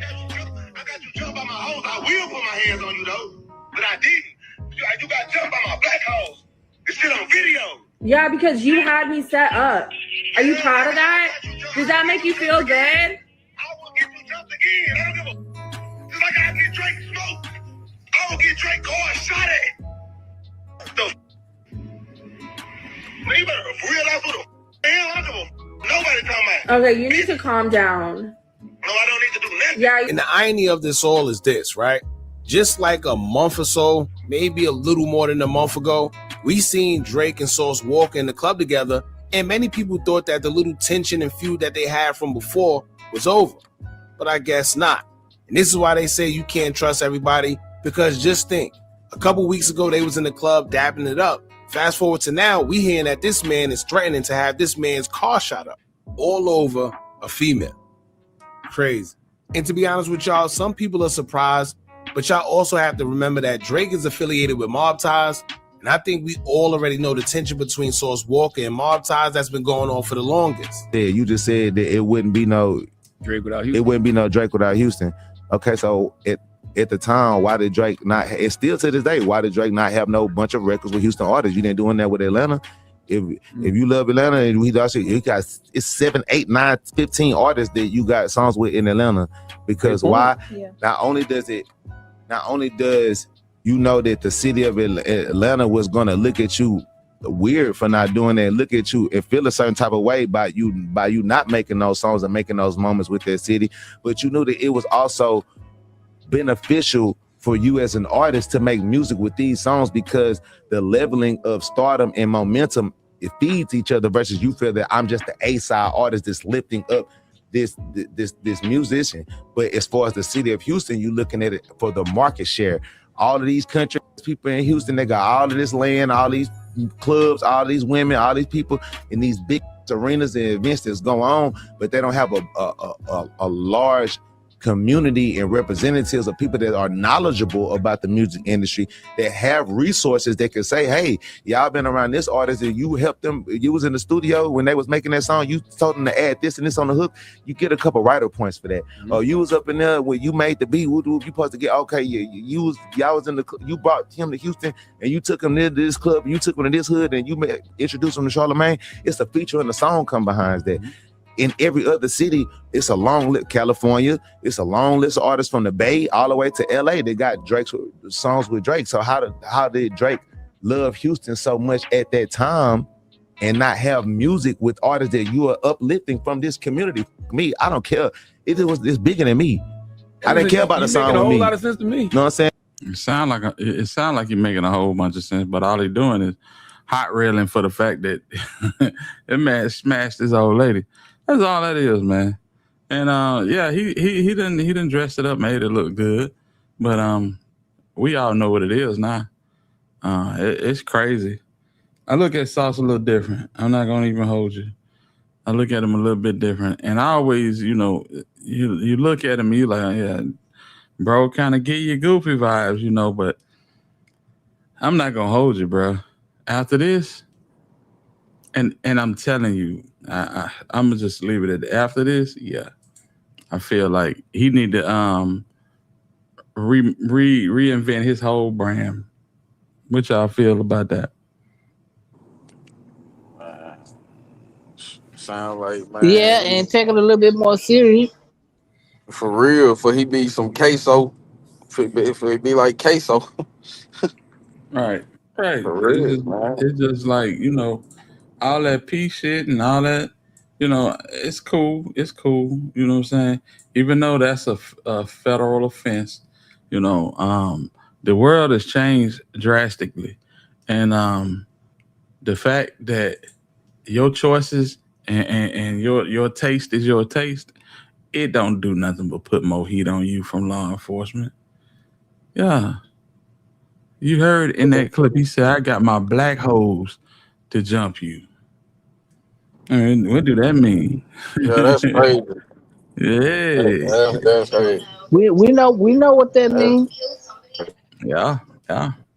So don't think that these folks ain't still, watching. They definitely watching. But are too stupid to wrap it up but then say she was trying to trap him. Y'all, I see what y'all talking about. Sauce definitely has had said that a few times, but I never felt like he had another issue with Buddy. Well, he had let it go. Something just crunk it right back up recently, man. Something just crunk it back up very recently. I think it was Adam 22. Maybe Adam 22. Yeah, that shit crazy. Yeah, but what I would like from then to now, Travis Scott is the only rapper that still got a song with Drake. So I'm really not even surprised that he jumped out the window and said that, but I'm more surprised at the fact that he thought it'd be wise to say something like that over the phone, because I thought Sauce had a little more sense than that. I'm also more surprised that he said that knowing that just a couple of weeks ago, these two was in the club dapping it up. But not only that, this is the same man that prides himself on having a bunch of women, having the women work for him allegedly, and promotes the pimping narrative. So why would someone like him be pressed if their baby mother got smashed by another man? It just happens, but especially if y'all not together. So you willing to crash out over some cookie that ain't even yours? Crazy. But they always say, man, be the ones acting like they don't care about these women the most that actually care the most about them in real life. Clearly, That's what's going on here. But anyway, Source Walka hasn't responded yet. Guess we'll just have to wait and see. But in the meantime, let me know what you guys think about all this. Don't forget to like, comment, share, and subscribe. Hit that bell so you're notified every time we drop new content. And remember, as long as you keep on watching, I'm going to keep on dropping. I'm out. Are you tired of a bunch of social media gurus? Salute the Hookah Anonymous. Salute the Hookah Anonymous, man. Real talk. Neo said, I'm not going to lie. Sauce has always seemed like he is heavy about Texas culture. He said he a P. Charge that to the game, bro. Yeah, he is definitely about the culture. I give him that. But when you speak about the whole P situation, yeah, we know what that looked like. And it don't look like what we just heard over the phone. Hey man, ain't nothing wrong with the peace situation, but you gotta know what comes. You gotta feel what comes with it once you get in it. Right. I agree. Yeah, it's pretty bad, man. Ooh wee. Lord have mercy. Let me see here. My boy. All right, there we go. Okay, so we good. Yeah, man. He just gotta slow down. He gotta slow down. You know, him on audio saying that he'll stress Drake out and get his car shot up, you know. And listen, if that girl ain't with you, yeah, you tripping. And if that girl ain't with you, bro, don't ever bring her back around and have a driver meet her somewhere and get your son to spend time with him. I don't want shit to do with you. I don't want nothing to do with you. Real talk. You basically a setup queen, fam. And then you did, by him doing that girl dirty, man, it's all fair game. Right. Absolutely. Now folks finna be looking out and, looking for certain things, fam. Yeah. I'm looking for it. He both a P, IMP, and a trick. How is that possible? Absolutely. So what I've been saying. That's what I've been saying. My boy said, if you're in a jam, holler at Cam. If you're in a jam, holler at Cam. Y'all don't know who Cam is. Cam is the lawyer for Finesse 2 times in certain situations. He was the lawyer for DJ Pat in certain situations. And most recently, he is the lawyer for one and only Terrence Hatch. Yeah. Y'all seen it. Mob ties connection, y'all. Yeah, man. Hitter, 90% of these niggas are not P. They really be tender. I agree, Big Pressure. I totally agree. Yayo gonna be on Sauce head for this one. Now you know that. You know he gonna be bamming on that boy head. Speaks on his case after a warrant was issued out of Texas. Hey, to all my family and fans, man, I'm okay, bro. I'm all right. It's basically a money grab, man. It's a money grab, bro. This is what you go through as an entertainer. The facts of the case have come out. I mean, we're in court now. But this is a money grab, man. This guy wasn't even supposed to be a security in the first place, man. It's been done 17, 18 years for aggravated armed robbery with a deadly weapon. He just got caught at the border a couple years back, smuggling women out the country and in the country. We just got off federal paper. So, man, it's shit a money grab, bro. You know, when I first found out about the warrant a couple days ago, I contacted my PO. I let him know what was going on. Be sure to like, comment, and subscribe. But to all my fans, all my family, you know, I ain't even tell my family about this.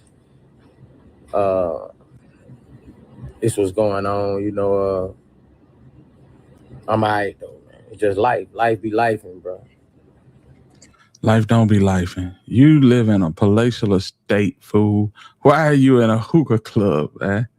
I mean, everybody want to have fun. I get it. But why you do yourself like that? Knowing you own papers. Man, anything can go left at any time in them clubs. What he do, hit him? They trying to say he hit a security guard with a hookah. And they trying to get him with ag assault. Yeah, he definitely didn't hit him. If the video that I've seen proves true, he definitely ain't hit him. Life be life, man. But you know, God got me, bro. So that's what it is. My next court date at the end of September up for this. So it is what it is, though. But I'm alright, man. To all my friends, all my family, I'm alright. Yeah, so woke up to this news this morning. Bossie Boo is, you know what I'm saying, under arrest or got a warrant for his arrest for that very thing. A security guard. I'm trying to pull up the video, man, because the video don't look like nothing. Bossie was there. He was definitely there. But yeah, that shit crazy.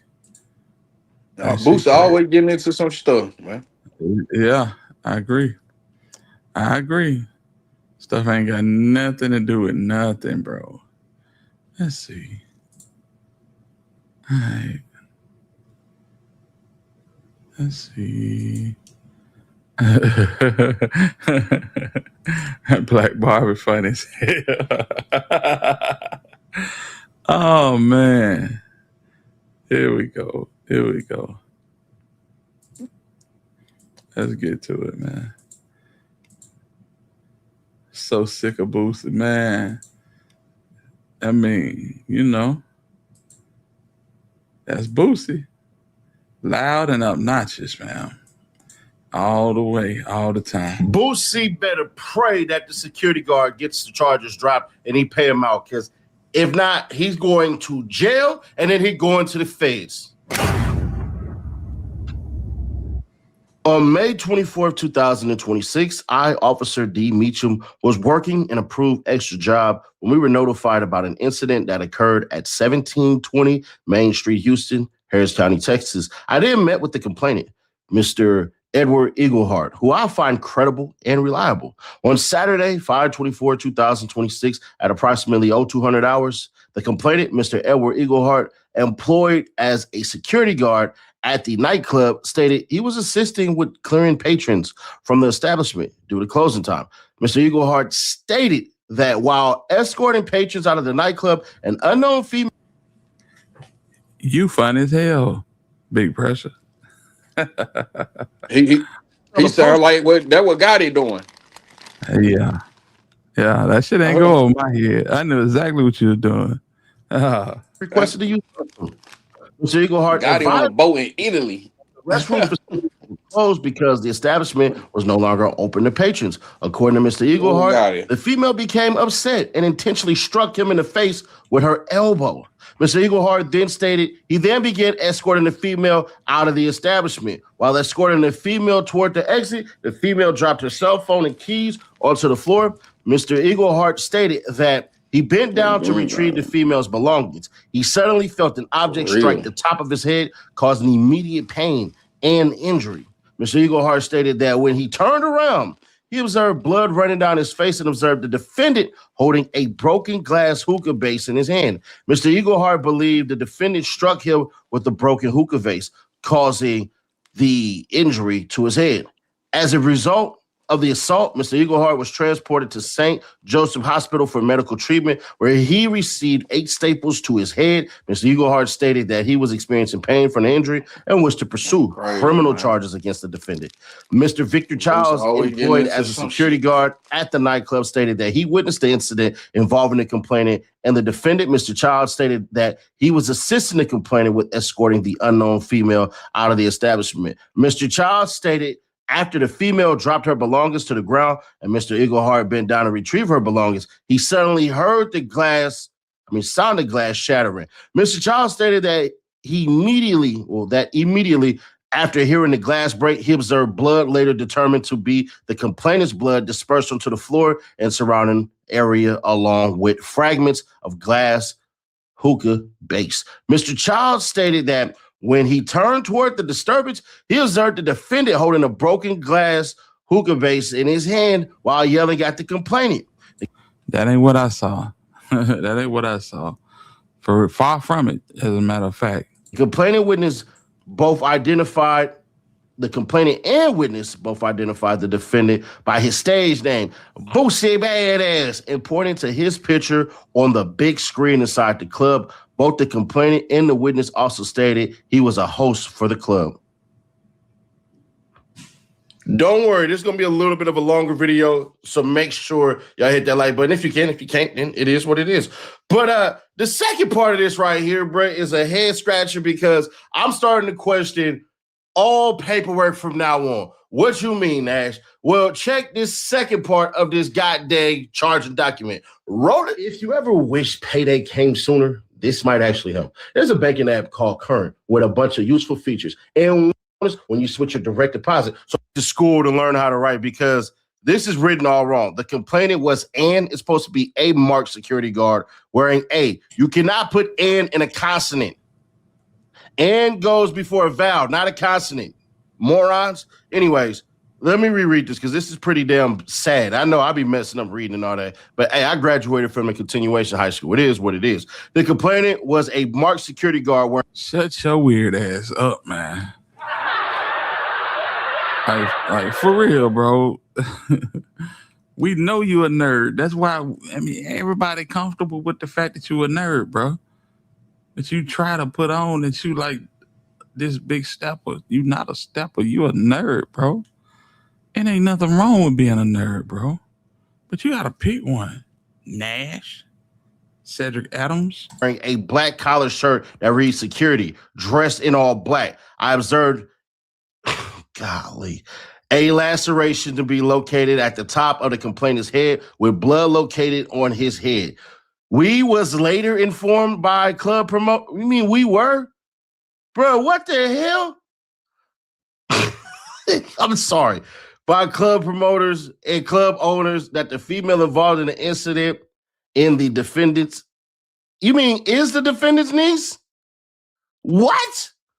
I successfully ID'd the defendant by typing his stage name, Bossie Badass, into Google and was provided and full name and date of birth. I then completed in-person check on the defendant and was able to successfully ID the defendant as Torrance Ivy Hatch Jr. Based on my training and experience, I believe that glass hookah base in the manner of this use can cause bodily or serious bodily injury or death. ADA B. Duroy accepted charges for aggravated assault with a deadly weapon. God, that was hard to read. So Bossie and another person who's going to follow after this video, they do two damn things wrong. They start to talk, and it sounds bad on Bossie's part, but don't believe me. Just check it out. Hey, to all my family and fans, man, I'm okay, bro. I'm all right. It's basically a money grab, man. It's a money grab, but it's what you go through as an entertainer. Everything bro say, everything bro go through, he call it a money grab, you know. Every time, bro. The little chick with the filter on her face that mysteriously disappeared, that was a money grab. The crazy little short compact lady in New York that said she was married to him, that was a money grab too. You know, it's always a money grab, bro. The facts of the case have come out. I mean, we're in court now. But this a money grab, man. This guy wasn't even supposed to be a security in the first place, man. This nigga done 17, 18 years for aggravated armed robbery with a deadly weapon. He just got caught at the border a couple years back, smuggling women out the country and in the country. He just got off federal paper. So, man, it's shit a money grab, bro. You know, when I first found out about the warrant a couple days ago, I contacted my PO. I let him know what was going on.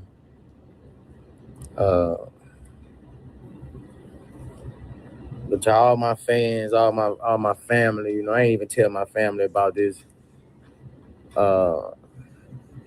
This was going on, you know. I'm all right, though, man. It's just life. Life be lifing, bro. Life be lifing, man. But, you know, God got me, bro. So that's what it is. My next court date at the end of September up for this. So, it is what it is, though. But I'm all right, man. To all my fans, all my family, I'm all right. Now, Nash, why is that bad? Well, one, you don't have to have a guard card or anything like that when inside the club or anything, as long as he's not carrying a firearm. You trying to disparage the person and say all this shit, meaning what? Bruh, if I looked at Megan's Law and I see somebody got hit. I ain't gonna say that. Somebody got hit. But the only reason I could say that it might be a money grab is because from what I seen on video, Bossie didn't hit him.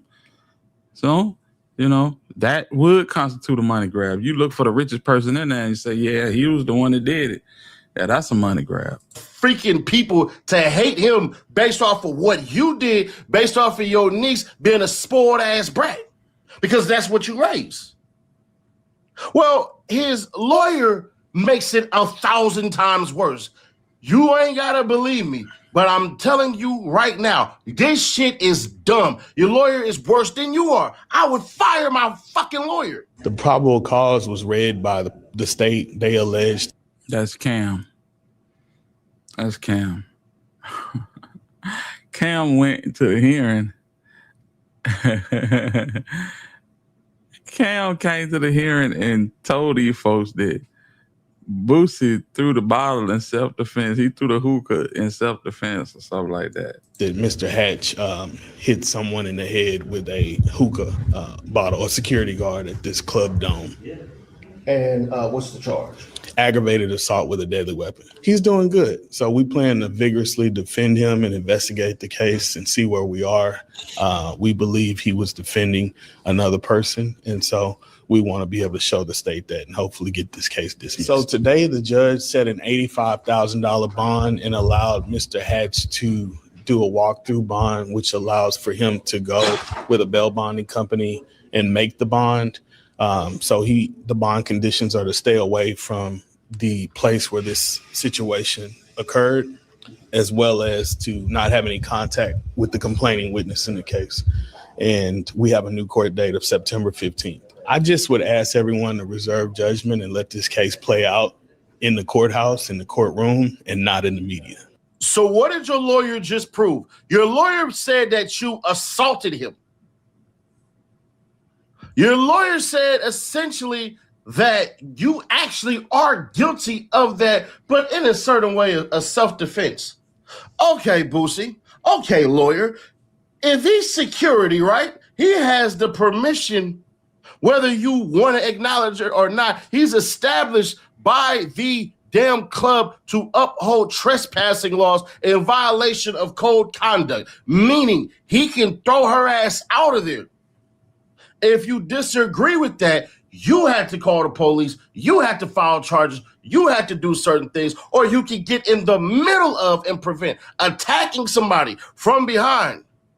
That ain't it. In that goddamn paperwork, they say she bam hit him with an elbow. Meaning she know how to squabble, so I don't want to run into it because I don't want no problems. She knew, hey, don't punch that big ass dude. Hit him with the elbow. All right, cool.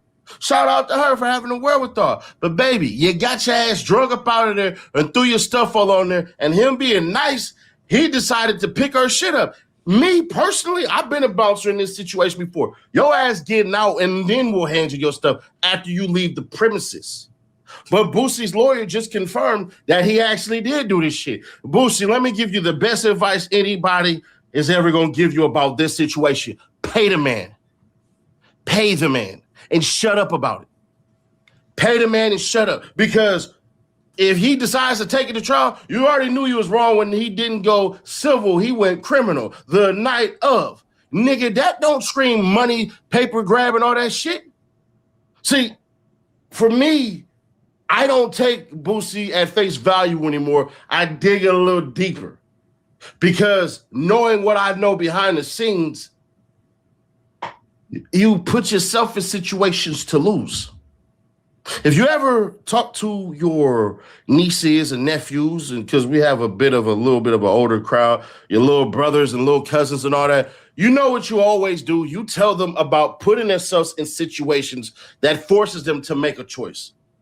When we are having these discussions, we always tell our youngins, hey, don't put yourself in that situation so you don't have to do shit. Boosie. I say that shit all the time. I got to give it to him on that one. Having an entourage with a niece who seems like she thinks she the damn show and having her uncle stupid ass decide to attack this man was dumb as hell. Boosie, what's the point of your entourage? It would have been better if somebody from your crew would have did it and then you would have got sued and it would have been basically guilty by association civilly. But no, you got to be badass, aka dumbass, and you get what you get. Brad got probation until January 2029, and he only signed his shit off in January. To me, it looked like your ass ain't gonna make it. You full of bad decisions, bad choices, which leads to mistakes that are going to take away your freedom. Boosie needs to pay that man, or his ass is going to jail. Then go transfer to prison. Then violated his goddamn probation.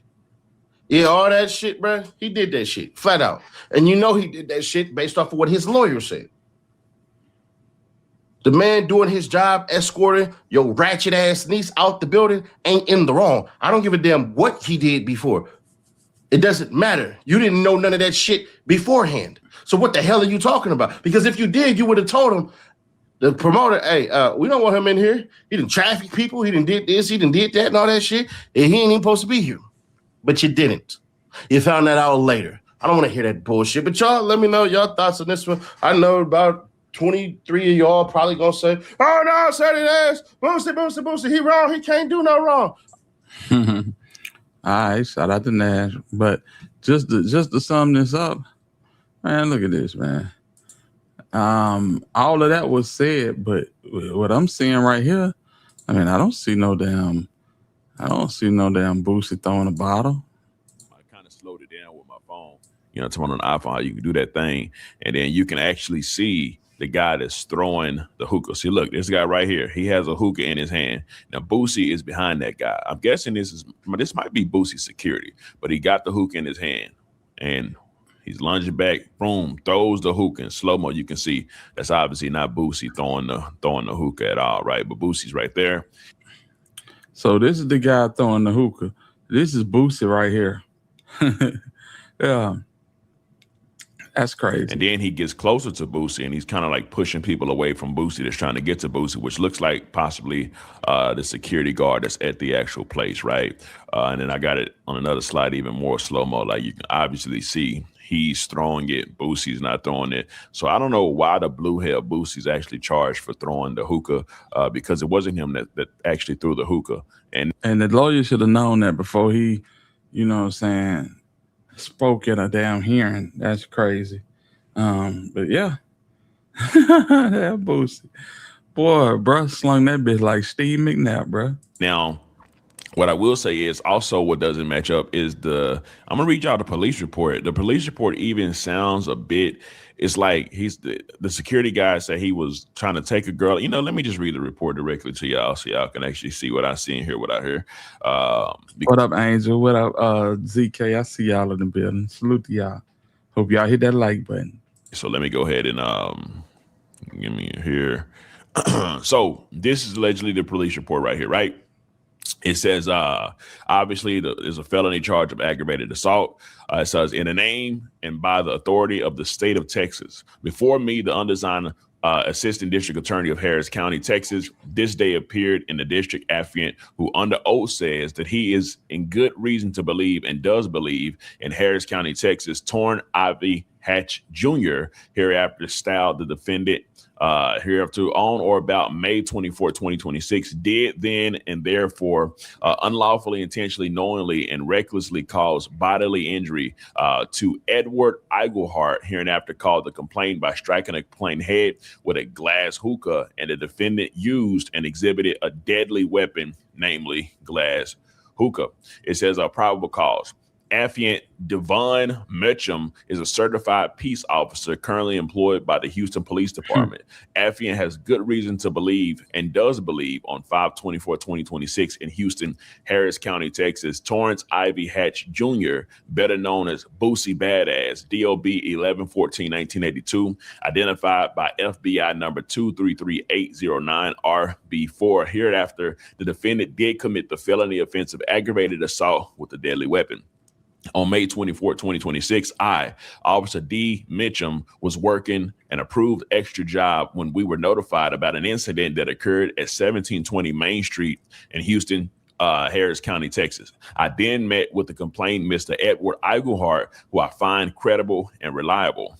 On Saturday, 5/24/2026, at approximately 0200 hours, the complainant, Mr. Edward Iglehart, employed as a security guard at the nightclub, stated he was assisting with clearing patrons from the establishment due to closing time. Mr. Iglehart stated that while escorting patrons out of the nightclub, an unknown female approached him and requested to use the restroom. Mr. Iglehart advised the female that the restroom facilities were closed because the establishment was no longer open to patrons. According to Mr. Iglehart, the female became upset and intentionally struck him in the face with her elbow. Mr. Iglehart stated that then he began to escort the female out of the establishment. While escorting the female toward the exit, the female dropped her cell phone and keys on the floor. Mr. Iglehart stated that as he bent down to retrieve the female belongings, he suddenly felt an object strike the top of his head, causing immediate pain and injury. Mr. Iglehart stated that he turned around. He observed blood running down his face and observed the defendant holding a broken glass hookah base in his hand. Mr. Iglehart believed the defendant struck him with the broken hookah base, causing an injury to his head. As a result of the assault, Mr. Iglehart was transported to St. Joseph Hospital for medical treatment, where he received 8 staples to his head. Mr. Iglehart stated he was experiencing pain from the injury and wished to pursue criminal charges against the defendant. Mr. Victor Childs, employed as a security guard at the nightclub, stated that he witnessed the incident involved the complainant and the defendant. Mr. Childs stated that he was assisting the complainant with escorting the unknown female out of the establishment. Mr. Childs stated after the female dropped her belongings on the ground and Mr. Iglehart bent down to retrieve her belongings, he suddenly heard the sound of glass shattering. Mr. Childs stated that immediately after hearing the glass break, he observed blood, later determined to be the complainant's blood, dispersed onto the floor and surrounding areas, along with fragments of glass hookah base. Mr. Childs stated that when he turned towards the disturbance, he observed the defendant holding, which is Bossie, he is the defendant, holding a broken glass hookah base in his hand while yelling at the complainant. The complainant and witness both identified the defendant by his stage name, Bossie Badass. By pointing at his picture on the big screen inside the club, both the complainant and witness also stated that he was host for the club. So I'm going to be real. With this police report, it's just not, the police report is really not lining up with the video that we saw, right? They saying that after the hookah was thrown, they said they turned around to see, where it came from. And then they're saying that they saw Bossie with the hookah in his hand. All right. Look at Buddy is in full extension. He is in full extension, fam. Boosie ain't had nothing to do with this. You know, if this is indeed the same video, if this video is corresponding with the charges, yeah. But it slung that bitch, did it? God dang it. Oh boy. Hookah base. First of all, it looks like this guy is literally throwing the entire hookah. Ain't that the hookah base? It looks like he's throwing the hookah base, right? And right whenever he throws the hookah base, you can see he gets a little closer to Boosie, and nobody has nothing in their hand at all. So I don't know, fam. This sounds like it probably is a money grab, like Boosie's actually saying, because look, Boosie's right there after the thing is thrown. There's absolutely nothing inside of Boosie's hand at all. So as more details come out about this, I will definitely keep y'all updated. But just something ain't sitting right with this, right? Shout out to Keep Talk, man. That's crazy. That's crazy, man. You know, it's the normal situation when, you know, something bad happened to you. Boy, if it's somebody with a bag in the vicinity, you better put it on them. It could be somebody named Calvin that actually did it. But if Calvin's standing next to, you know what I'm saying, Sauce Walka, Boosie, Kevin Gates, yeah, you got to put it on them. Yeah. Because Calvin might not have no, you know what I'm saying, no money to bless your game. He probably, you know what I'm saying, do probation or something. But yeah, you got to, like Rollo said, got to make it look juicy for her. You know what I'm saying? So that's what it is, man. Family, listen, we done went through Sauce Walka and Drake. We done went through Boosie's situation. I should have said Sauce Walka and Bambi, whatever her name is. Because that's who really he got smoked with. He don't really got no smoke with Sauce Walka. He hates Sauce Walka because Sauce Walka backdoored him and smashed the chick. But you know what I'm saying? Yeah. And we talked about the situation with Austin Metcalf and Carmelo Anthony. They got 600 jurors, and they trying to go through 200 a day until they get the final 12 and the alternates. They trying to get it done as soon as possible. There will be court on Saturdays, so they putting in overtime and everything for this trial. For my money, I don't think it'll be no different than what we seen with Rick Child and Cyrus Belton in South Carolina. I hate to say it, but it is what it is. Rick Child absolutely should be behind bars right now, but instead he at home eating lo mein with Ling Ling. You know what I'm saying? Shan stirs by the fireplace. Yeah, it's just crazy. I hate it. I hate it with a passion. Rest in peace to the young dude Cyrus Belton. Rest in peace also to Austin Metcalf. Hopefully they do their due diligence and, you know what I'm saying, don't let propaganda and race just take over the trial, you know. Just let it take over the trial. We don't need that. We don't need that. There's enough of that outside. That's why there's no cameras in the courtroom. You know what I'm saying? So we're going to keep a close eye on that, you know. Let's see. They might try to do him like they did Mike Vick, even though he didn't throw it. It could. It could. That lawyer, even though he pulled a bonehead move at that hearing, he is one of the most well-respected lawyers in Houston. Cameron, I forget his last name, but like Cypress said, he is a lawyer for Jay Prince. You know what I'm saying? If you heard the hearing, he said automatically he actually admitted that Boosie threw something, but he said, yeah, he was doing that in defense. So we're just trying to see if we can get this whole situation dismissed. He actually said that, like, damn, bro, yeah, we did it, but can we get this thrown out? Yeah, that shows that somebody done had favor in a corner for a long time when it comes to courtrooms and trials in Houston, Texas. But yeah, man, we're gonna be watching that too. I'm watching that too, man. With that being said, this is your boy, the Alabama Hitter, and this is my boy Cypress TV. For sure. And until the next time we decide to spin, we in the win, y'all. Good night, everybody. Salute to the hitters. Hold on, before we even get started, I want to give a shout out to Paula Hall for the one and only donation of the night. Thank you, Paula. I appreciate you for making it worthwhile for me to sit up here and broadcast. I appreciate that. That's love, man. To everybody else, I want to thank y'all for pulling up and dialoguing and, you know what I'm saying, doing what we do on a regular basis. It's Jessica. Salute to Jessica, man. Thank you for your time. I appreciate you. I appreciate you, loved one. Yes, indeed. That's love, man. So Neil said, I wonder what error Carmelo made to give the law room to feel like he could be guilty. Well, he brought a knife to school. That's that gray area. That's that gray area, bro. Yeah, shout out to K Dizog.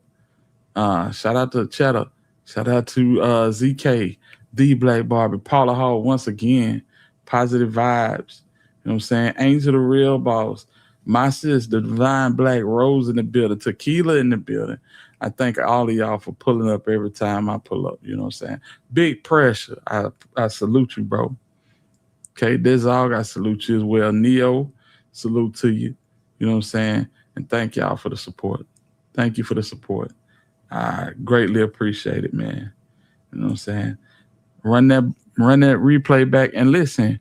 When we after we go off live, if y'all would be so kind, hit squad, hype the video, hype the live video, man. You can only hype it after we go off air. So, you know what I'm saying? To all day one hit squad, please hype that video for me. I appreciate the love. I appreciate the support. And until the next time we decide to spin. In the win, y'all. Good night. Salute to the hitters. It's some people who ain't hip to this shit. They bump me now. Any sign of opposition, can't risk it. I'm bumping down. And I want the one I want. I ain't with that dumping in crowds. I might see the wrong sign at a show, jump in the crowd. Still rep for Birmingham. I don't give a fuck how I look. I'm getting rich by any means. You niggas know what it took. They was scared to let me in, but it's over. I got them shook. They been fucked up all the rules. I ain't doing shit by the book. Extra aggressive.